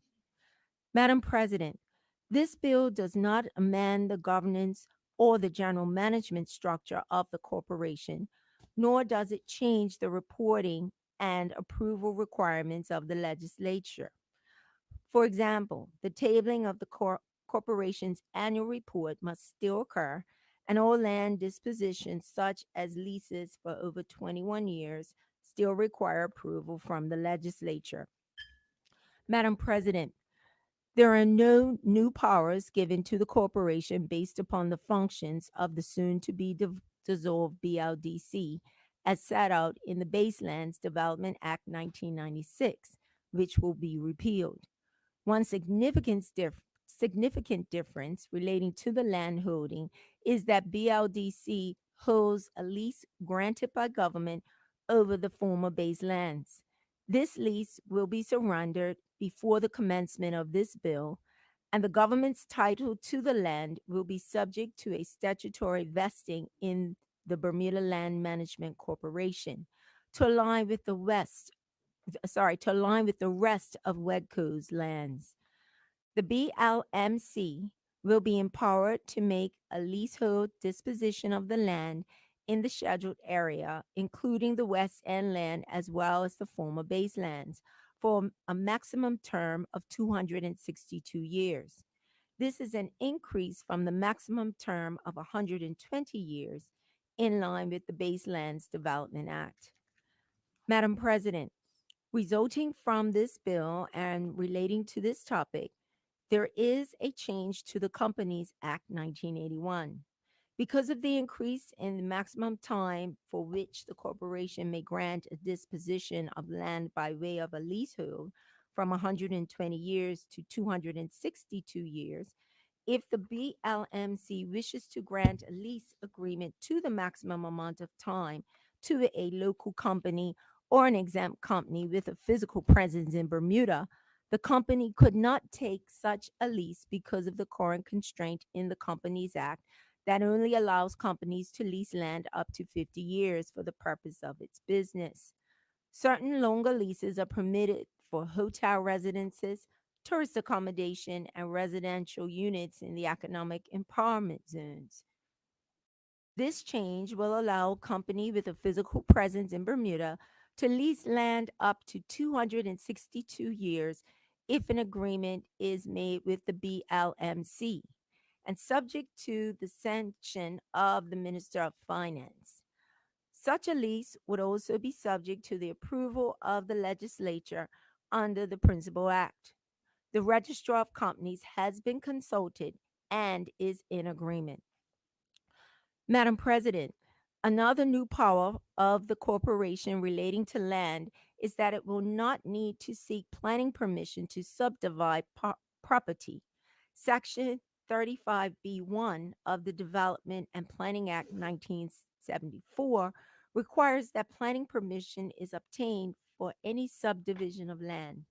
Given that all land dispositions, including leases for over 21 years by the corporation, require legislature approval, there is no need for this added requirement, and the exception aligns with that given to the government in Section 35B2B of the Department and Planning Act 1974. Consultation with the Department of Planning did occur, and the department has no objections to this exemption. Madam President, you may notice in the bill that a new power of the corporation relates to the provision of electronic communication services in accordance with an Integrated Communications Operating License, ICOL. Currently, the BLDC holds a communications license with the regulatory authority granted under the Electronic Communications Act. To ensure all BLDC agreements can be honored, this new power formally allows the license to be transferred to the BLMC and further ensures that the corporation will be able to maintain the status quo. The RA has been consulted and are in agreement with this approach.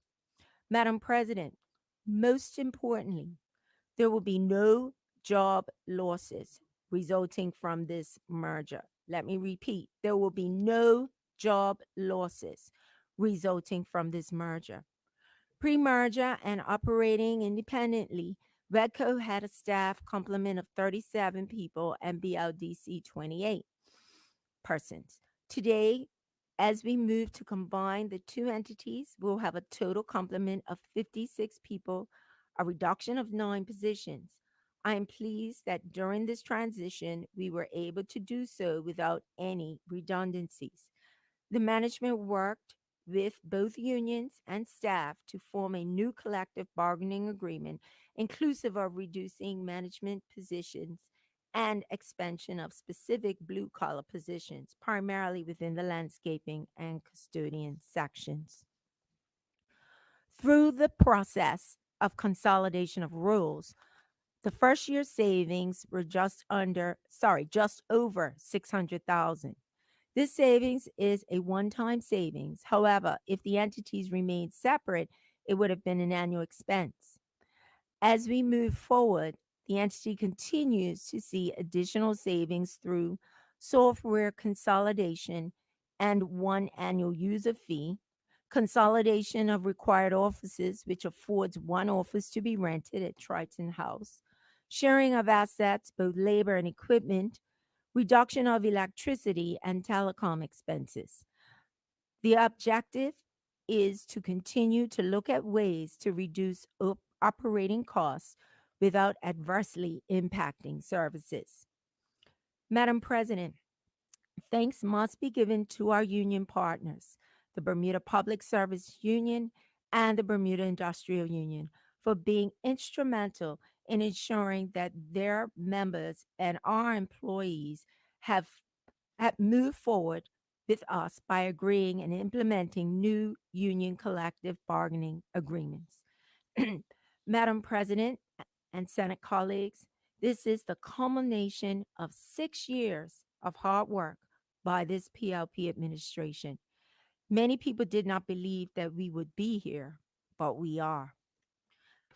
Madam President, this amalgamation is an opportunity to immediately effect some cost savings by reducing duplication of roles, combining responsibilities, and bringing a sharper focus to deliver on the government's mandate to control costs and operate more efficiently. Thank you, Madam President. Thank And I- you. Thank you, Madam President. I now allow Senate colleagues to ask any questions. Thank you, Senator Leslie Robinson, Junior Minister of Public Works. And before I open the floor, I would just like to acknowledge and to again state that the Honorable David Birch is still with us, Minister of Public Works, and he is joined by Andrew Diaz, the chair of WEDCO. Welcome to you, sir. Would any senator care to ask questions on this bill? Senator Dwayne Robinson, you have the floor. Thank you, Madam President. In principle, the One Bermuda Alliance supports all attempts to provide efficiencies within government services and also to reduce red tape. So we look forward to seeing how this new entity operates and congratulate the government on achieving this amalgamation. I just have a few questions. Regarding in clause 5, the renaming of the general manager to chief executive officer of the BLMC. Is there any change in remuneration for this post? And is there any more details that can be given on the job description of this role versus the previous one? And also, could the minister speak to the amalgamations of both entities' financial reports and how that process has gone, and whether or not there was any additional help required to make sure that this particular new entity will start with basically a clean slate of financial standing in order to move forward in efficiencies and to take advantage of the cost savings that they are receiving. And also, a previous statement in this place spoke to a review of personnel after the amalgamation of both entities. And I just wanted to bring this to the junior minister to answer whether or not it's entirely accurate to say whether or not job losses will not occur when there has been stated in a statement previously that roles will be or personnel will be evaluated post the amalgamation. So I just wanted to get a bit of clarity on that, because it seems as though it's still not quite finalized as to whether or not roles will remain the same or roles will be maintained. So with that, give up my time. Thank you. Thank you, Senator Robinson. Would any other senators want to speak? Senator John White, you have the floor. Thank you, Madam President. I'd like to thank the junior minister for bringing this forward. I think it's sort of light on some of the detail that I'm sure will be forthcoming, but certainly consolidating government quangos with similar missions and operations makes good sense. Private enterprises often conduct these reviews on a timely basis to ensure optimal efficiency and reduce duplication of effort and costs. So I'm glad to hear the junior minister present this bill this morning. So I'm supportive of it. Thank you, Madam President. Thank you, Senator White. Would any other senator care to speak on this bill? Hearing none, then we will wait a response from the junior minister.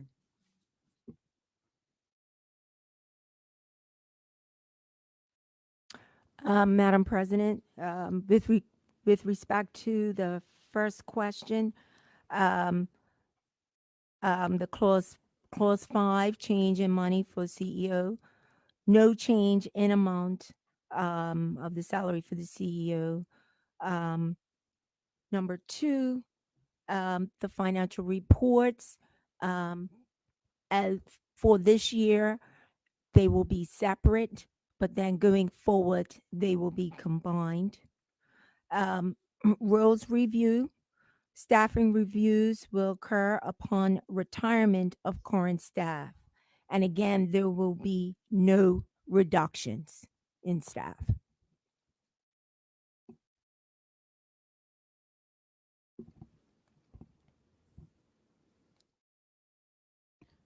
Madam President, I think this answers all the questions. Thank you, Senator Robinson.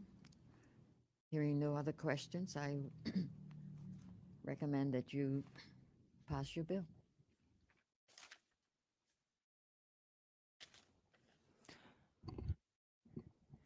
Madam President, I now move that the bill entitled the West End Development Corporation Amendment Act 2024 be read a second time. Is there any objection to the second reading? No objection. Madam President, I move that Rule 26 be suspended in respect of this bill. Is there any objection to that motion? No objection. Madam President, I move that the bill entitled the West End Development Corporation Amendment Act 2024 be read a third time. Is there any objection to the third reading? No objection. Madam President, I move that the bill do now pass. It has been moved that the bill entitled the West End Development Corporation Amendment Act 2024 do now pass. Is there any objection to that motion? No objection. The bill is passed. Thank you, Senator Robinson, and thank you all senators who have responded. We will now move on to the next item on our orders of the day, and that is the second reading of the Development and Planning Amendment Act 2024, and that is in the name of Senator, the Honorable Minister Owen Darrell, spokesperson for the Cabinet Office. Senator Darrell, when you're ready, you can present your bill. Thank you, Madam President. Madam President, and I'll move that the bill entitled the Development and Planning Amendment Act 2024 be read a second time. Is there any objection to the second reading?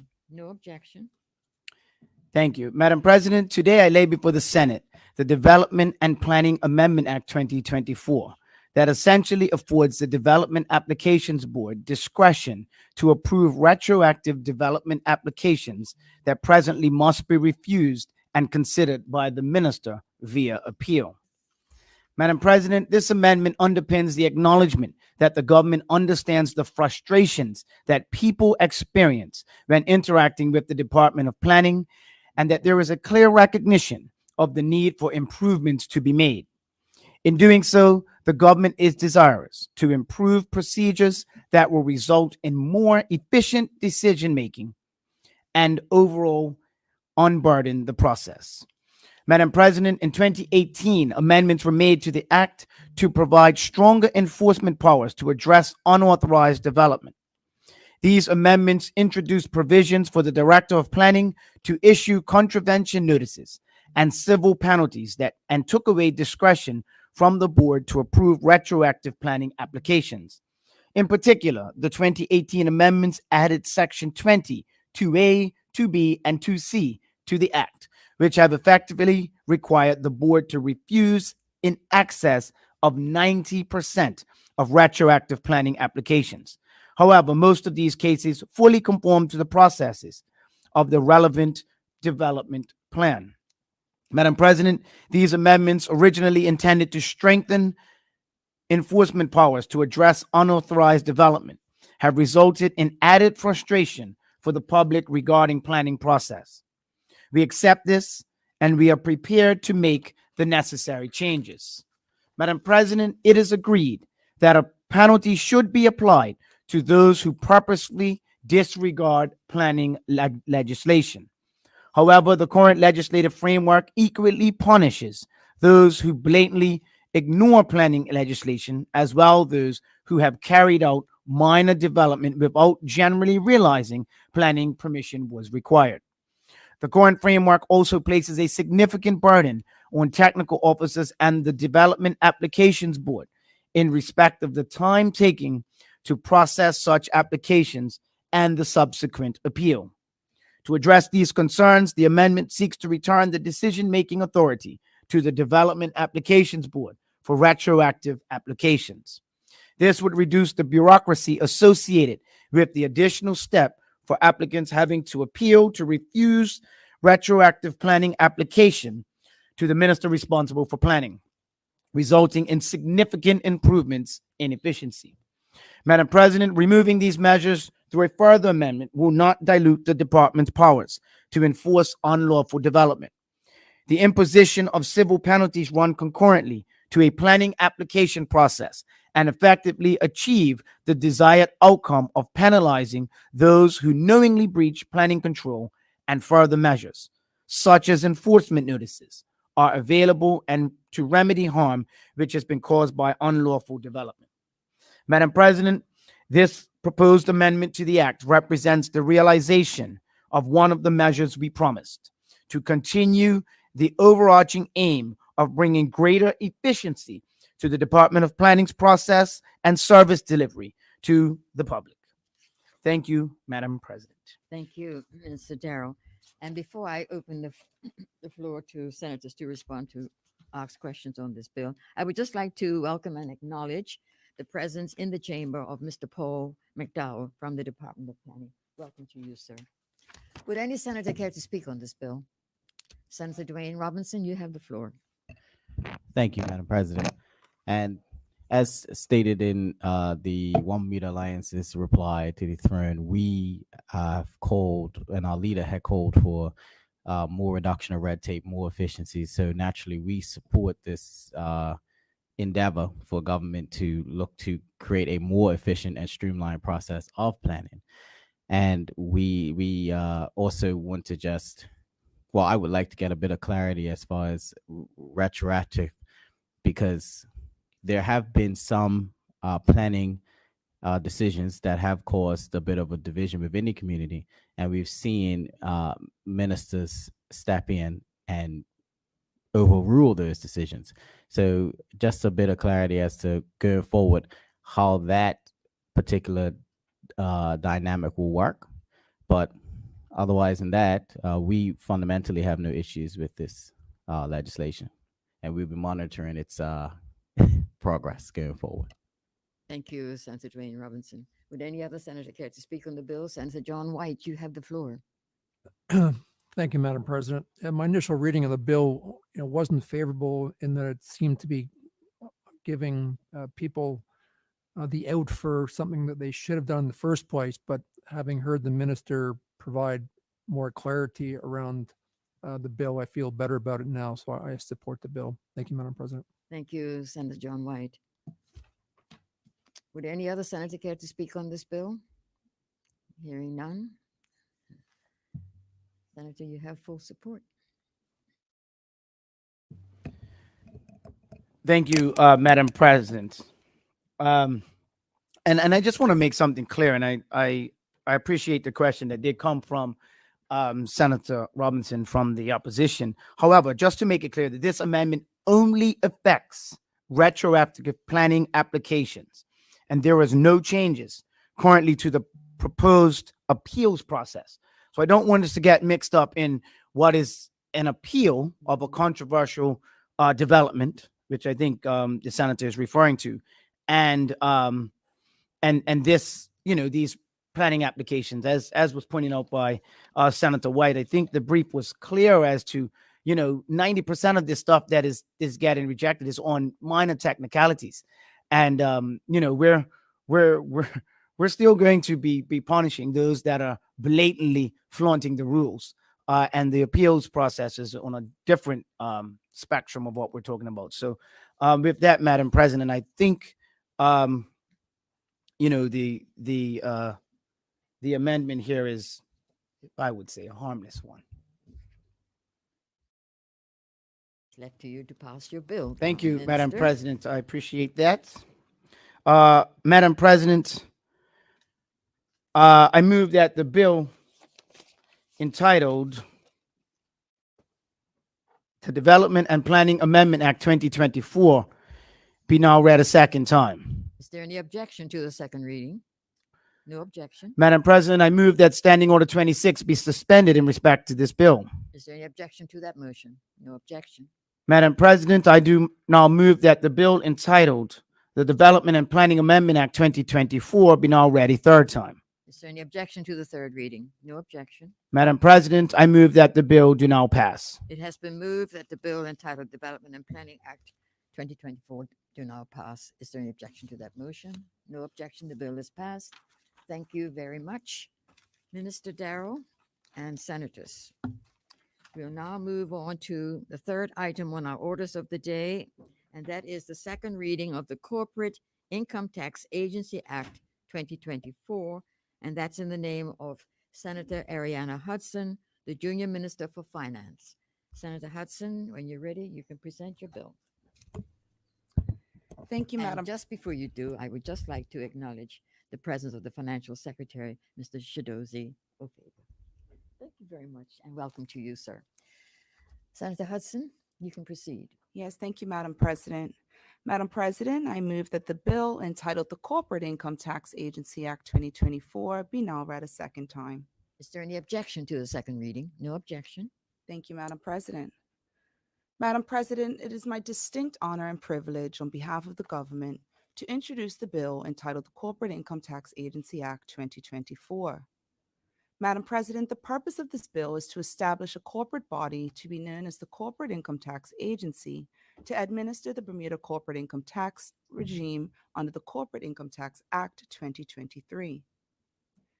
Madam President, by way of background, I would note that in December 2023, the Bermuda government enacted the Corporate Income Tax Act 2023, which imposes a statutory tax rate of 15% on the corporate profits of multinational enterprises with more than 750 million euros in total global revenues in at least 2 of the previous 4 accounting periods. It is estimated that the introduction of the corporate income tax would impact approximately 2,000 companies registered in Bermuda. Madam President, Bermuda's passage of the Corporate Income Tax Act has been well received by internal and external parties alike, including rating agencies, for the effective approach taken by the government of Bermuda in bringing forth this historic legislation. This reaffirmed Bermuda's long-standing commitment to be a cooperative, compliant, and transparent jurisdiction with respect to international tax matters. Madam President, for the Bermuda corporate income tax regime to function effectively, it is necessary to establish a tax administration unit capable of administering the application of complex income tax provisions to large organizations operating across multiple business sectors. Madam President, there are no formal standards relating to the structure for a tax administration unit. However, in its 2017 report on institutional arrangements of tax administrators, the OECD noted that key features which are core elements of successful tax administrators include independence in exercising statutory tax collection powers, sufficient autonomy for the tax administration and organization and planning, budget management, performance management, resource allocation, and human resource management, as well as clear rules, responsibilities, and accountabilities for its operation that are translated into organizational mission, vision, and strategy. The report further noted that institutional arrangements for tax administrations typically include a directorate or directorates within the Ministry of Finance or its equivalent, or semi-autonomous bodies which may or may not have board oversight. Successful tax collection requires specific statutory powers to enable the organization to effectively perform its role. The main powers are assessment of tax, tax law interpretation, enforcement and penalties, and interest. Madam President, currently the public sector does not have the expertise to administer a corporate income tax regime, which requires complicated calculations of income and losses, deductions, exemptions, and various accounting carry-forwards. Therefore, to efficiently administer the provisions and requirements of Bermuda's corporate income tax, it has been determined after careful and considered evaluation that it is necessary to establish a corporate income tax administrative agency. This agency will have the necessary structure and powers to ensure it is capable of successfully managing the application of these complex income tax provisions to such large multinational organizations. Madam President, it is important to note this entity is required to be competent and credible internationally, as it must provide an appropriate level of scrutiny to tax filings by some of the most sophisticated and well-resourced companies in the world. Additionally, qualified personnel will be required to maintain Bermuda's reputation as they interact with senior officials from foreign tax authorities and the secretariats of the Organization for Economic Cooperation and Development, or the OECD, and any other relevant bodies. Madam President, as noted earlier, the Corporate Income Tax Agency will require several tax administration and compliance functions for efficient and effective operations. The core functions include taxpayer services, return filing and processing, audit and compliance, enforcement and collections, dispute resolution and law interpretation, and international tax cooperation. Consistent with the principles highlighted previously, the Ministry recognizes that it is critical for the administrative entity to have the requisite operational autonomy to make technical tax adjudications, quickly develop its administrative and compliance frameworks, and make timely and effective changes to its operations to meet relevant international and regional standards. Madam President, in this legislation, we are building on the governance framework established for Bermuda's well-respected independent financial regulator, which has played a key role in preserving Bermuda's reputation as a premier international financial center. Key aspects of the legal construct of the Bermuda Monetary Authority Act have been incorporated into the Corporate Income Tax Agency Act. This includes provisions related to board and CEO appointments, budget submissions, accounts and audit requirements, and the ability to request appropriate information to ensure that the agency can appropriately carry out its responsibilities. As is the case in many jurisdictions, including other major financial centers, provisions are included to allow for ministerial directions, which must be executed transparently and align with the relevant principles noted in the OECD report. Madam President, notwithstanding the alignment with the key areas of the Bermuda Monetary Authority framework, the Act also reflects the differences in the nature and scope of regulatory oversight and tax administration. For effective governance and accountability, a board of directors will oversee the agency. However, consistent with a common feature of similar agencies, as noted in the previously mentioned OECD report, the board will not have the authority to direct the CEO of any other person on any statutory powers relating to tax administration and enforcement, nor will it have access to taxpayer-specific information. This recognizes that the technical expertise will lie with the CEO and staff and is consistent with what has been done in other jurisdictions. Key provisions relevant to a tax authority have been primarily modeled after parts of the agency framework of a well-regarded G7 country. Madam President, the Ministry established the following objectives for the agency. Establish an agency that is competent and credible internationally. Establish an agency able to maintain compliance with international tax guidelines to ensure Bermuda is respected by peer jurisdictions. Establish an agency able to recruit, retain, and compensate the human resource talent at appropriate levels with the required specialized experience and expertise to appropriately administer the CIT Act 2023. Establish an agency able to rapidly and effectively develop and implement appropriate systems and services to enable it to fulfill its functions, and to establish an agency with the requisite operational autonomy, efficiency, and effectiveness to achieve the objectives above. Madam President, we have identified key issues critical to developing the appropriate policy for the new corporate income tax agency. These include accountability, corporate governance, technical competence, credibility, and appropriate operational autonomy. To appropriately incorporate them into a proper framework, the key provisions in the CITA Act address, among other things, board appointment, duties and governance, chief executive appointment and responsibilities, policy directions, technical tax matters for effective adjudication and enforcement, operational effectiveness, delegation of authority, and the appeals process. Given the size and sophistication of the entities and the nature of the matters to be addressed, appeals will be directed to the courts. Madam President, this structure aims to, in a balanced way, ensure that the agency is effective, accountable, well-governed, technically competent, and credible. Consequential amendments establish a tax reserve fund into which tax receipts will be paid initially and ultimately as part of the government revenues will be paid into the consolidated fund. Additional details on the management of tax receipts and key administrative rules will be addressed in subsequent legislation, and consultation on these issues will be progressed later. Work has already commenced on the recruitment of an interim CEO, as allowed for under the Act, to ensure that the agency is set up in accordance with the legislation and to make the necessary preparations for establishing a credible entity to manage the complex CIT framework. We look forward to assembling a group of well-qualified and experienced individuals for the board to ensure the required level of oversight. In relation to systems, it should be noted, Madam President, that the OECD and others have been keenly focused on promoting better and more effective tax collection. The OECD has identified 3 types of tax administrations: Tax Administration 1.0, Tax Administration 2.0, and Tax Administration 3.0, with 3 units having the highest level of digital interface and the capability to process a comprehensive range of taxes, including personal, retail, and corporate. With the passage of this new legislation, Bermuda's CIT agency will work towards becoming a tax administration unit of the future, appropriately combining elements of Tax Administration 2.0 and 3.0, as all its taxpayers will be sophisticated multinationals under the scope of Pillar 2.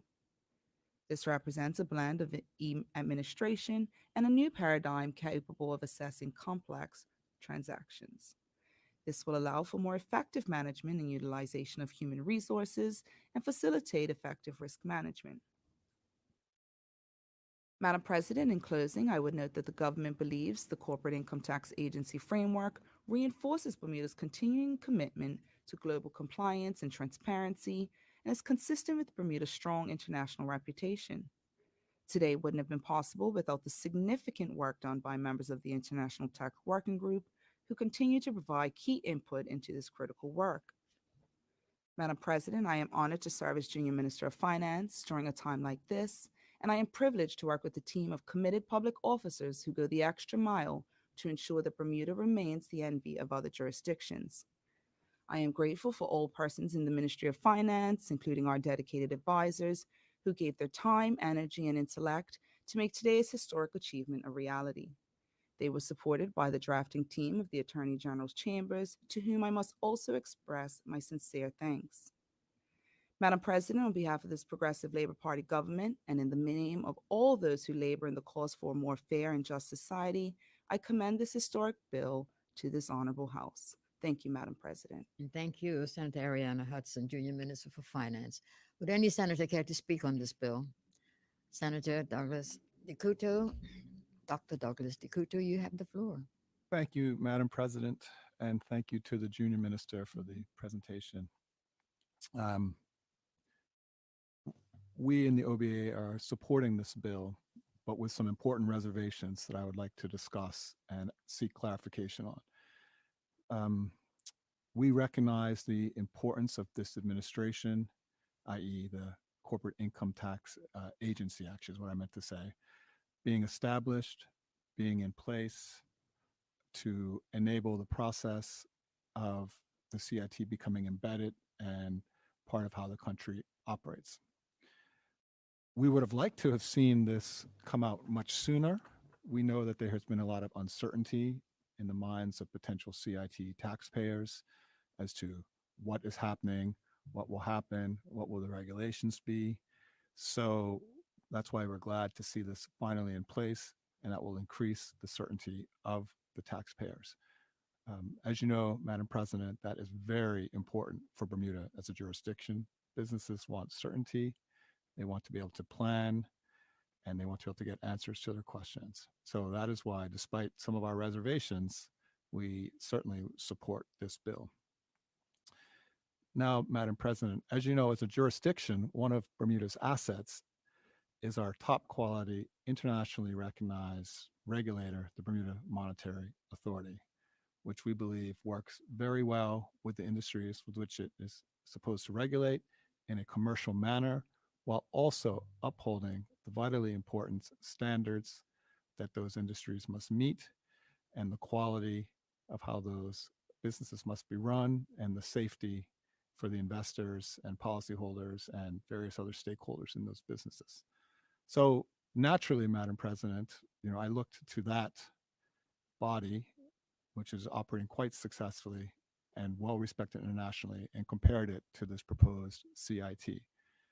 And while I take the junior minister's points with respect to some OECD guidance, with respect, Madam President, that's what's got us into this tax situation in the first place. So, that doesn't mean we can't do things a little bit our own way. And I think the Bermuda Monetary Authority has been a very good example of that has been very attractive for the Bermuda jurisdiction. So one of the things that I wanted to highlight, Madam President, is let's think about a board of directors. They don't have many tools. Boards don't operate agencies or companies. They provide oversight, they monitor, they can ask questions. If you think about it, they really have one tool. It's a bit of a nuclear option. They can get rid of the CEO or the equivalent position if that person's not doing a good job. That's really their tool. In this situation, Madam President, the board is not even able to set the pay of the CEO. It can make a recommendation to the minister, but the minister ultimately sets the pay.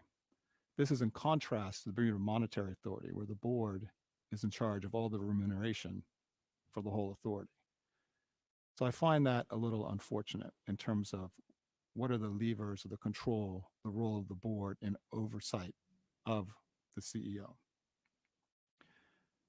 Another issue that stood out to me is that the minister can delegate to the CEO of this agency anything that is a responsibility of the minister under law. And my understanding of it is quite broadly written. You might say, well, I could see that if there was a CIT situation that came up that the minister had to deal with, they might say, listen, CITA CEO, can you deal with this? That would make sense, but it was quite broadly written.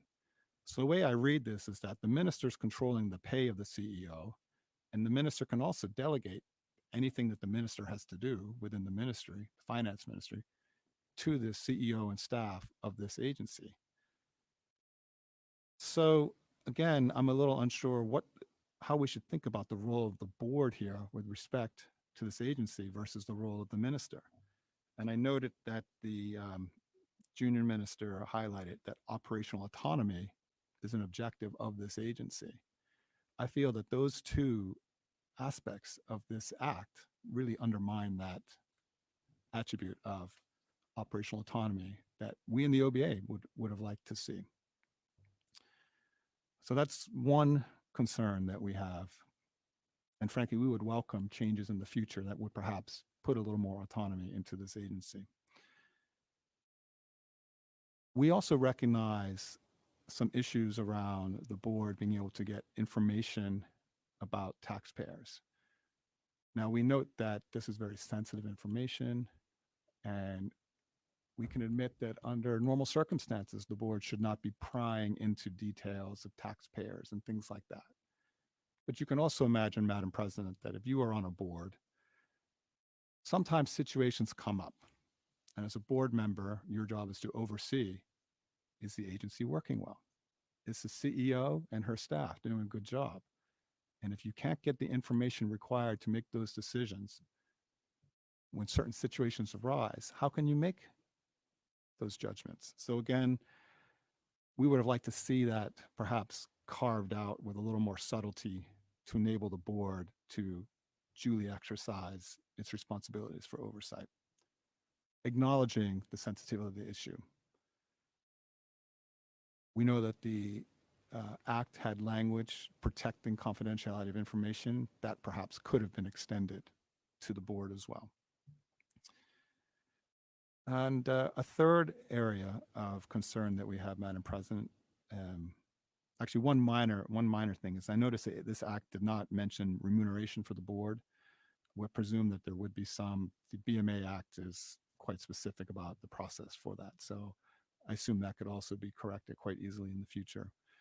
Some interesting points about the BMA board that I think people can appreciate is that members of the legislature cannot serve on the board.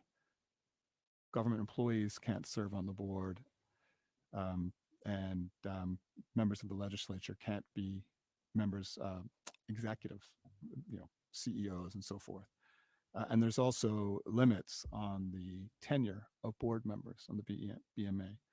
So I think, Madam President, we can all appreciate why that might be if you want a truly independent body that is, sets up its standards, operates its standards, and it can be governed more directly through legislation rather than the staff being actual, government legislators and things like that.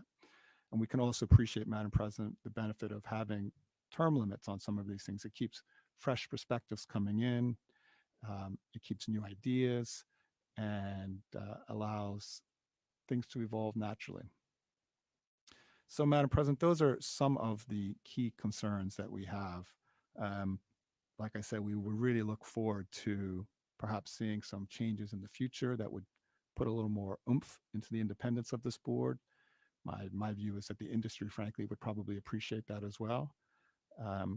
One last thing I want to comment on is we also note the tax reserve fund. We know that with the CIT, as has been mentioned, the income from that can be quite variable. We also note that the government is going to develop liabilities through perhaps certain types of tax credits that it might wish to develop in the future, and it will need to set aside some tax revenues to cover those liabilities. So we just highlight that as an important feature of this bill as well.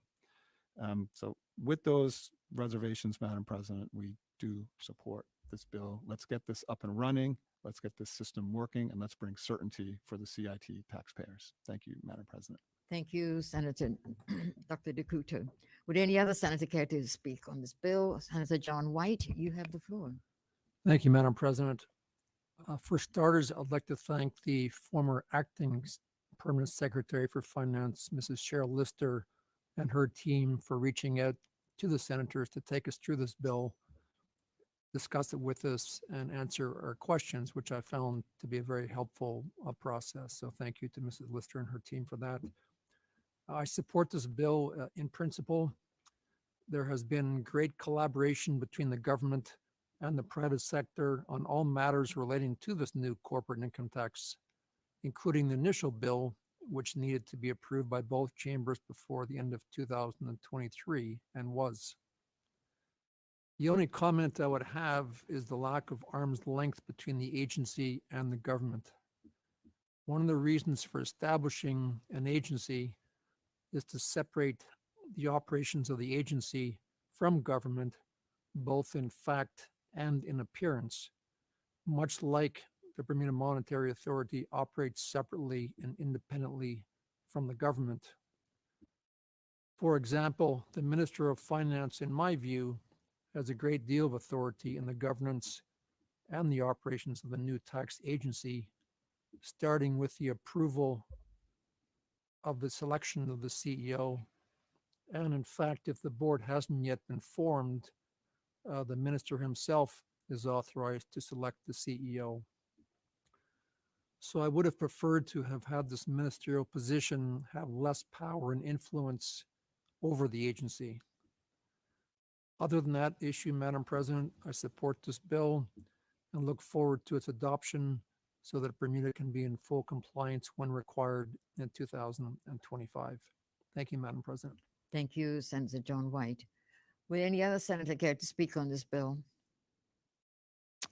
Hearing none, and it's over to you, Senator Ariana Hudson, Junior Minister for Finance, to respond. Yes, thank you, Madam President. I'd like to thank my Senate colleagues for their contributions this morning. Given that much of the commentary was purely that, there weren't many questions. I just do want to point out a few items as we wrap up.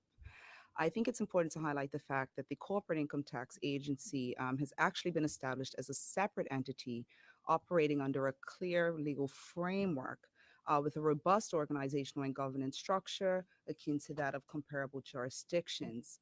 And I think that this framework actually preserves the government's ability to set policy, but while also ensuring that the Corporate Income Tax Agency maintains appropriate accountability to the government while also retaining autonomy and flexibility in key operational areas. And I think that this approach combines the speed, efficiency, and quality typical of the private sector, facilitating the recruitment and retention of talent within the agency. I think that it's also important that it allows for policy directions from the minister to actually guide the agency's operations, given the impact that, of course, it has on the finances of our country. I think it's worth noting that while the CEO's salary is actually made on recommendation of the board to the minister, and this is typical with other boards that we've seen. I think it's also worth noting, Madam President, that there were some questions about the adequate levels of autonomy. And in Section 4.2 of the Corporate Income Tax Agency Act, it's actually prescribes the agency with the authority over matters related to general administrative policy in the agency, the organization of the agency, human resource management, of course, and then, of course, the internal audit in the agency. And again, the agency will have its own board and a separate CEO, but the agency will be able to establish its own policies, its own workflows, and its own IT systems. Per Section 5.5 and 5.7, the board or the minister cannot interfere with individual taxpayer matters, and I think it's important that that remains.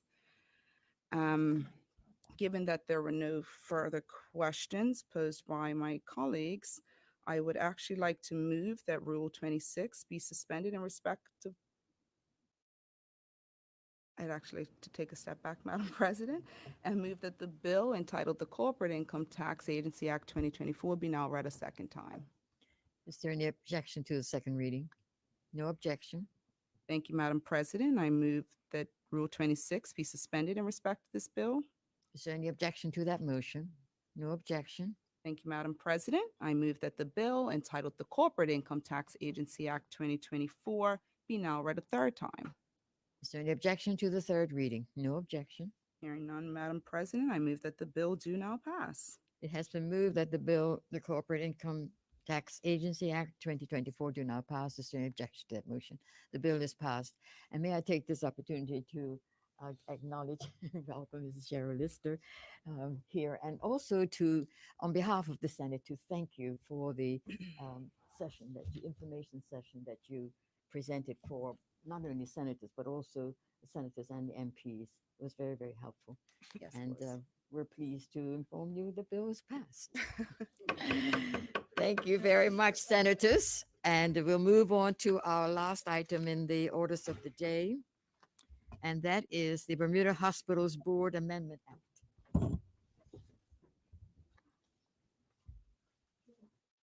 Who's Yes. presenting that?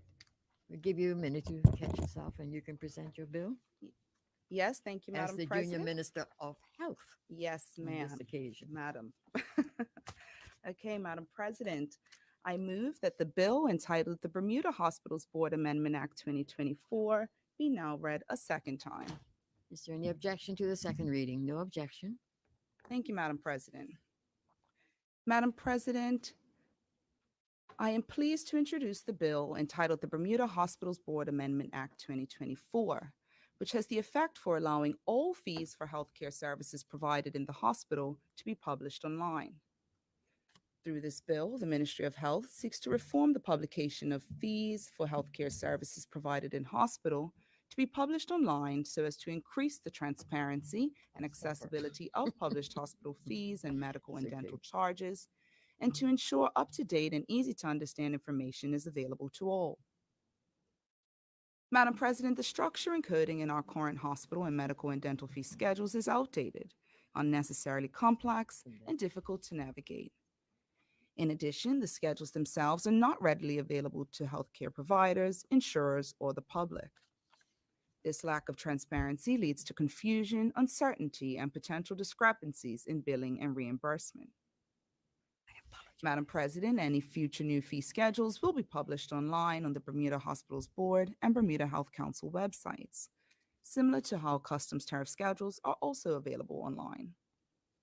In this way, the fee schedules can be regularly updated to reflect the most current coding standards and fee information. Consequently, Madam President, healthcare providers and insurers will have clear, concise, and up-to-date information on what to charge and reimburse for the applicable services and a reference list of codes to use that are continually up to date. This will promote fairness, consistency, and predictability in the cost of these services. Madam President, to keep the coding up to date, we are retaining the resource-based relative value scale assigned by the Centers for Medicare and Medicaid Services with Bermuda-specific conversion factors, ensuring our fees remain aligned with international standards while reflecting the unique needs and costs of our healthcare system. Madam President, these reforms will bring numerous benefits. For healthcare providers, it means easier billing and reimbursement processes, reduced administrative burden, and greater confidence in their financial operations. For insurers, it means greater transparency in claims processing, improved accuracy in reimbursement, and enhanced ability to manage aspects of healthcare costs. For the public, it means greater clarity in healthcare bills and reduced risk of unexpected charges. In short, Madam President, this is a win-win for everyone and represents another step forward in our efforts to create a modern, transparent, and equitable healthcare system for all Bermudians.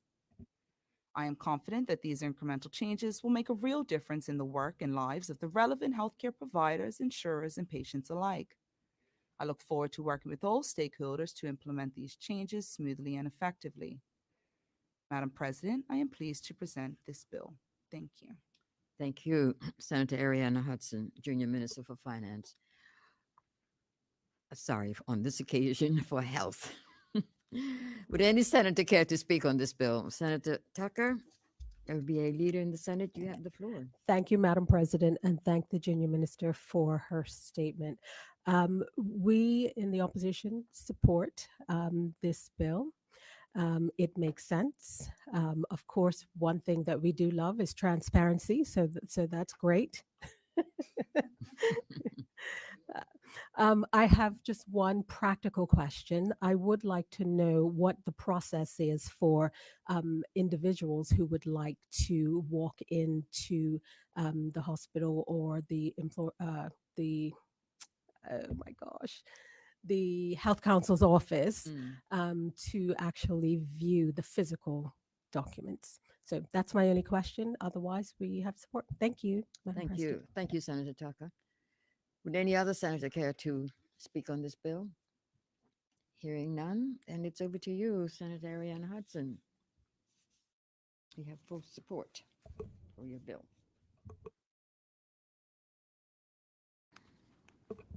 Madam President, I'm just awaiting confirmation of the hard copy. That's fine. Question.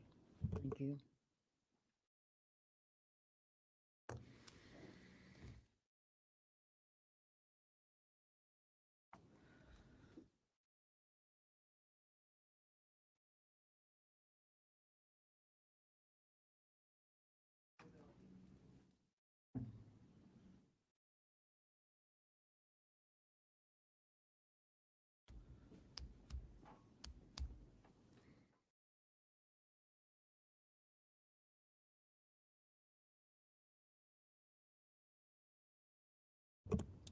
Madam President, I do just want to clarify that the amendment actually requires that a copy be available at the Health Council, at the hospital, and so of course we would make sure that persons are able to access hard copies if they so desire, but ultimately all information will be available online. And so if you wanted to go and walk in at the Health Council or the hospital, you will get a hard copy. Given that there are no further questions from my colleague, Madam President, I'd like to move that the bill entitled the Bermuda Hospitals Board Amendment Act 2024 be now read a second time. Is there any objection to the second reading? No objection. Thank you, Madam President. I move that Rule 26 be suspended in respect of this bill. Is there any objection to that motion? No objection. Thank you, Madam President. I move that the bill entitled the Bermuda Hospitals Board Amendment Act 2024 be now read a third time. Is there any objection to the third reading? No objection. Thank you, Madam President. I move that the bill do now pass. It has been moved that the bill entitled the Bermuda Hospitals Board Amendment Act 2024 do now pass. Is there any objection to that motion? No objection. The bill is passed. Thank you, Senator Hudson and senators, for your support of this bill. Thank you. We have many Moving on with healthcare our agenda, providers. item number 14, motions, there are none. Item number 15, congratulatory and or obituary speeches. Senator Lindsay Simmons, you have the floor. Thank you, Madam President. Madam President, I would like to give condolences to the Place family. A few short hours ago, before his 108th birthday, Mr. Bronslow Place passed away. So I wanted to give condolences to his family, and well, what a life he lived. 107 years on this earth, almost 108. So condolences to his family. And on a positive note, I want to congratulate St. George's Cup match team because I know they're going to win the Cup match this year. I am faithful that they're going to pull it home for us in 2024. Thank you, Madam President. Thank you. I know you agree, Madam President. Yes, I fully agree. Thank you. And I shouldn't. Thank you, Senator Simmons. Would any other senator care to speak on congratulatory and or obituary speeches? Oh. Yes, I see your hand, Senator Robinson. You have the floor, Senator Leslie Robinson. Thank you, Madam President. I too would like to share in the condolences for the Place family. And it was just wonderful the amount of years that he lived. And so our prayers are with him at this time. Madam President, on a happier note, I want to congratulate, she's a cousin of mine, Mrs. Vinnie Bowen Grant, on celebrating her 95th birthday last week. And if anybody knows Cousin Vinnie, you will know that she does not look 95 years old. She probably just looks a day over 75. She's just an elegant lady, and she celebrated it well with her wonderful daughter. So I want to congratulate her on her 95th birthday. And now, Madam President, I would like to congratulate my Bayless Bay Cricket Club for winning and retaining the Eastern Counties Cup on Saturday. I know there was another person in this place last week, this time, who was bragging about their team, Cleveland County, winning. But Madam President, I would like to say that the Bayless Bay Cricket Club won in fine fashion by 142 runs. Thank you. And also on that note, I'd like to congratulate Dion Stovall from Cleveland County, as he was one that has now scored over 1,000 runs during the county competition, as well as my own Stephen Otterbridge from Bayless Bay, who also reached the 1,000 runs milestone. So with that, Madam President, I also want to congratulate St. George's, because I am confident they're going to win next week. Bring that cup back to St. George's. Thank you, Madam President. Thank you, Senator Leslie Robinson. Would any other senator care to speak this time? Senator Robin Tucker, you have the floor. Thank you, Madam President. I'll start with condolences. I want to express condolences to the family of Jennifer Simmons.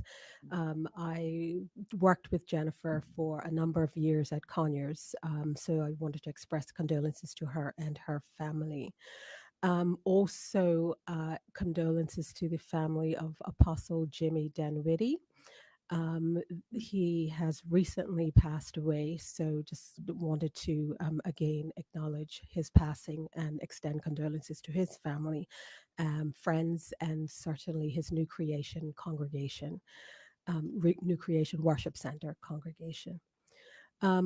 I also want to express condolences to the family of Sinclair Warridge, in particular his wife Lynn, who was a senator in this very chamber. Her husband Sinclair was the OBA treasurer, and he has passed away recently. So we certainly want to ensure that we express condolences to Lynn and his family, and to those that he was very close to in the OBA and also in the community and his family. I actually had one point of congratulations. I was going to congratulate the Bayless Bay cricket team for their win, and Senator Robinson has already expressed that. So, being the good sport that I am, I will associate myself with her congratulations. Thank you, Madam President. Thank you, Senator Tucker. Would any other senator care to speak? Senator Douglas DeCouto, you have the floor. Thank you, Madam President. I'd like to associate myself with Senator Tucker's comments regarding Sinclair Woolridge, his passing. I'd also like to send condolences to the family of Sheila Nickel, to her husband Steve and their sons. Miss Nickel, there was quite a good write-up today on it. There's a lot to say, but for me, it's particularly relevant. She was a long-serving board member of the National Museum of Bermuda, or at the time the Maritime Museum, and a prior chair of that museum. And she did a lot of good work for the museum, and was very good to us, and we will miss her. So to her family, I will send my condolences. Thank you. Thank you, Senator DeCouto. Would any other senator care to speak on condolences and congratulations? Minister Darrow, you have the floor. Yeah, thank you, Madam President. As the minister responsible for sport, I think it is my responsibility to congratulate the Bayless Bay Cricket Club, as much as that pains me. But there were some sparkling individual displays that were on display at the Lord's Cricket Club on Saturday. First and foremost, the two gentlemen that was spoken by the opposition Senate leader, Mr. Stephen Utterbridge, who it's remarkable that he can have the longevity in this sport, as well as taking on the administrative role as president of Bayless Bay that he has taken on in a couple of years. Many times you see that when a former player or player moves into an administrative role, they pull back from actually their playing career.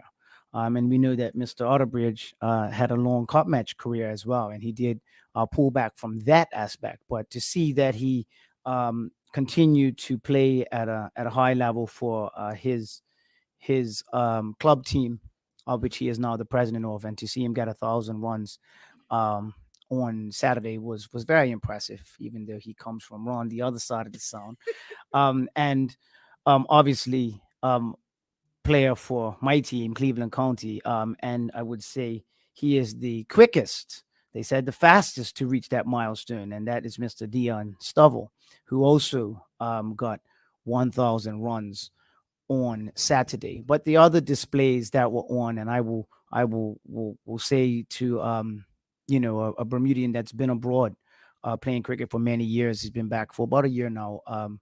The captain of the Bermuda national team, Mr. Delray Rollins, put on an impressive, I mean, much to my chagrin, display of 130 odd on Saturday to propel his team to victory. But I'll finish with the skipper, the captain of Cleveland County, in a losing effort, Mr. Mackay McGowan, who has now become one of the outer statesmen of that team, led from the front. And I see you have on your Cleveland County blue and white today, Madam President. And I say thank you for doing that this morning. But Mr. McGowan led from the front. Mackay, as the skipper, took 7 wickets.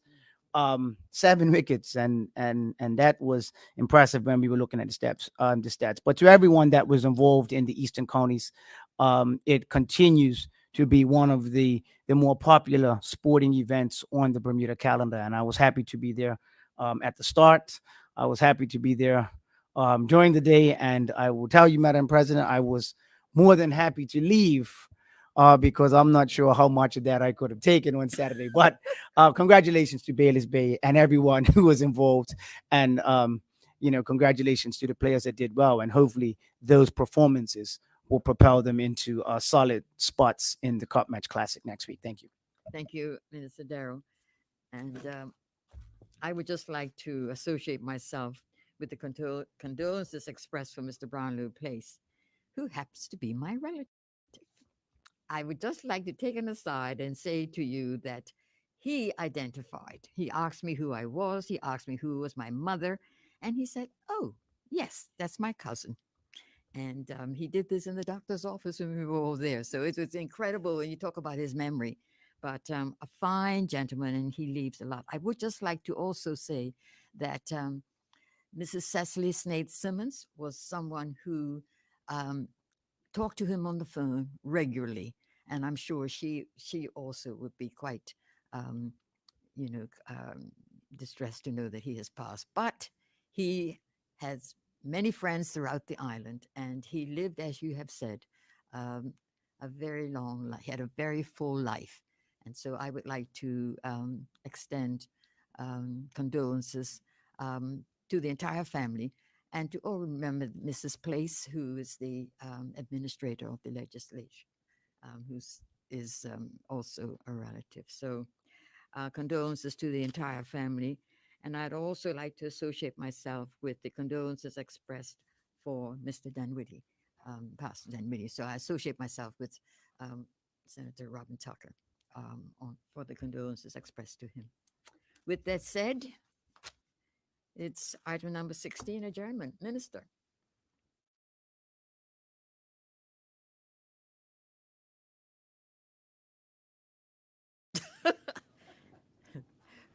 My God, Jen, you gotta behave yourself. Thank you, Madam President. Madam President, I do now ask that the Senate do adjourn until Wednesday, September 25th. Thank you, Minister. Would any senator care to speak on the motion to adjourn? Senator Dwayne Robinson, you have the floor. Thank you, Madam President. I'll be very brief. I just want to wish my colleagues in the chamber and also the listening public a very happy and safe Cup Match holiday. The Cup doesn't have to travel too far. It's going to stay where it belongs in Somerset. So it will be hosted in Somerset. So I look forward to seeing. I always love when it's hosted in home turf. A lot of kind of misjudged congratulations coming from the other side, but I say, you got autonomy as a member of this chamber. And I just wanted to remind Bermudians that you have an obligation to also speak about the history. And I want to acknowledge the minister's efforts in that regard to bring the cultural heritage side of it coming to the forefront, because I think a lot of our younger generations need to remember what the holiday is actually for. And I want to also give folks a warning that, you're there to have fun, but let's make sure that all of our relatives, all of our loved ones get home safely, whether they be riding or driving. And let's also just remember that we're more alike than we're different, right? And even in this chamber, I have a Senate cousin, Senator Robinson on the other side, that's wearing this blue and blue colors. And I just want to let everybody know that it's two Robinsons in the chamber. We are similar, but we represent different teams. And we can get along, we can coexist. So, let's keep that spirit going, and let's have a safe and happy and healthy cup match for everybody. Okay. Thank you, Thank you. Senator Dwayne Robinson. Would any other senator care to speak on the motion to adjourn? Senator Robin Tucker, you have the floor.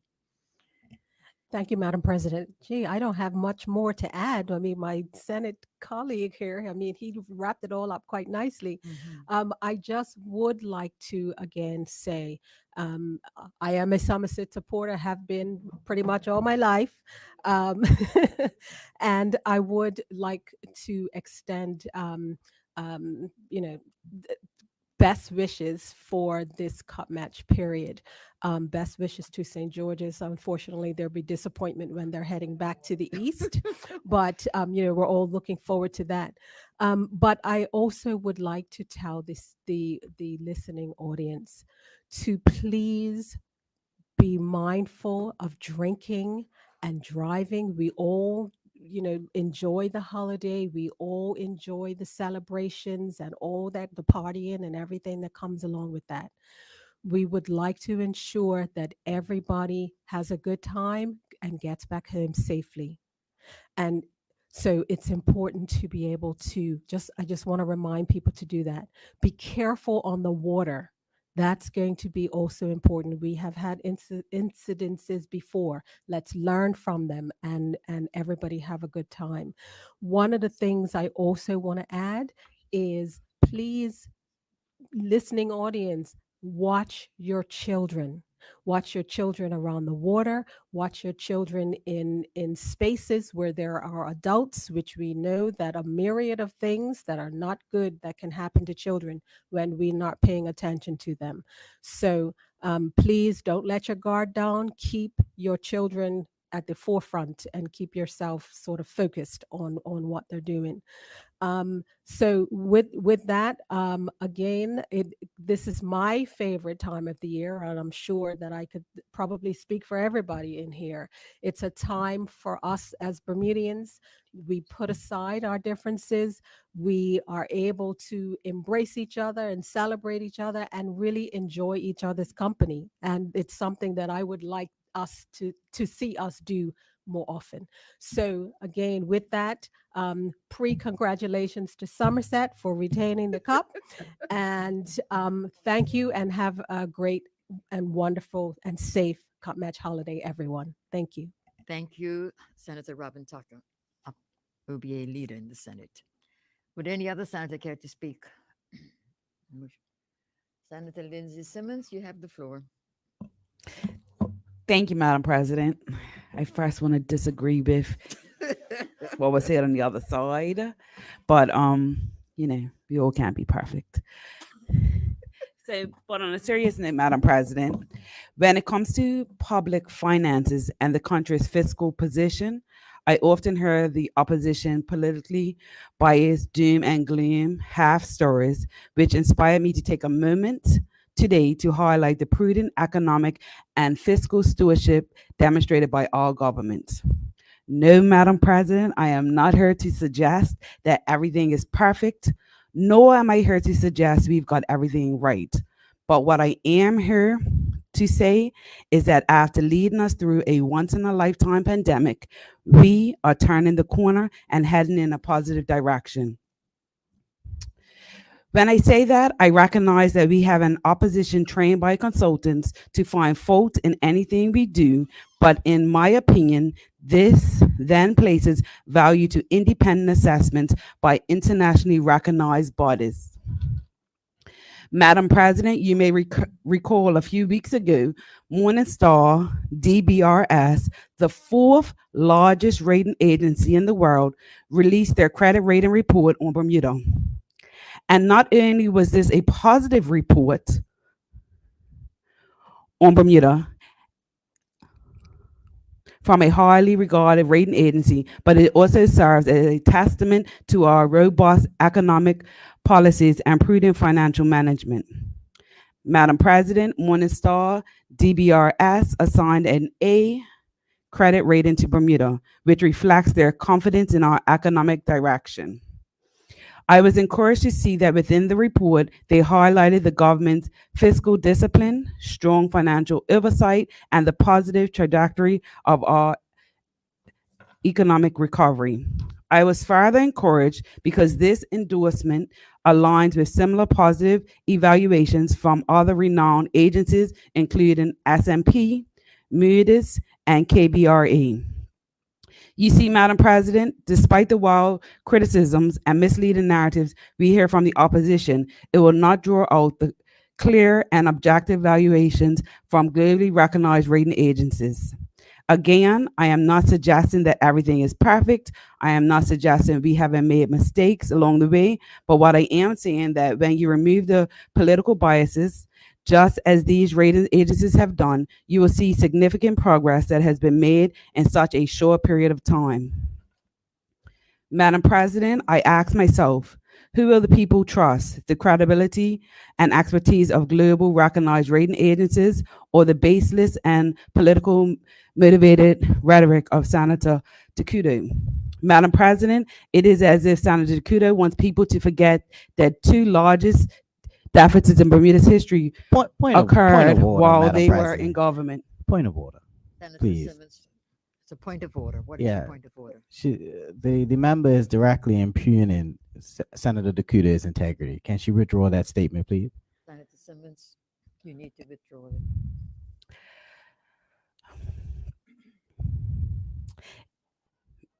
Madam President, we have to remember the poor Morgan Point deal, which has cost the country over $220 million and counting. It is as if they want us to forget Bermuda was downgraded by these very same agencies while the OBA was in government. But Madam President, let me assure the OBA that none of us will ever forget what was told to us directly, that if given the opportunity, they would do it again.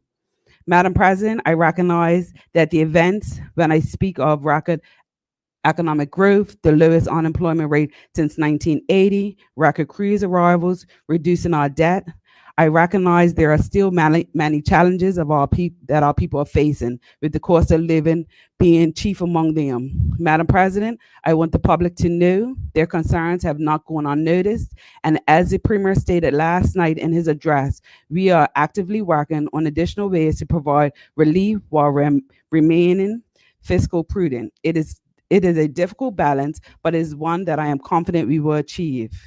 So, Madam President, this government remains steadfast in its commitment to fiscal prudence and economic prosperity. We will continue to work diligently for the betterment of Bermuda, and we remain guided by the positive affirmations of our financial stewardship and trusted and respected international bodies. Thank you, Madam President. Thank you, Senator. I would just like to, senators, I would like to recess for 5 minutes.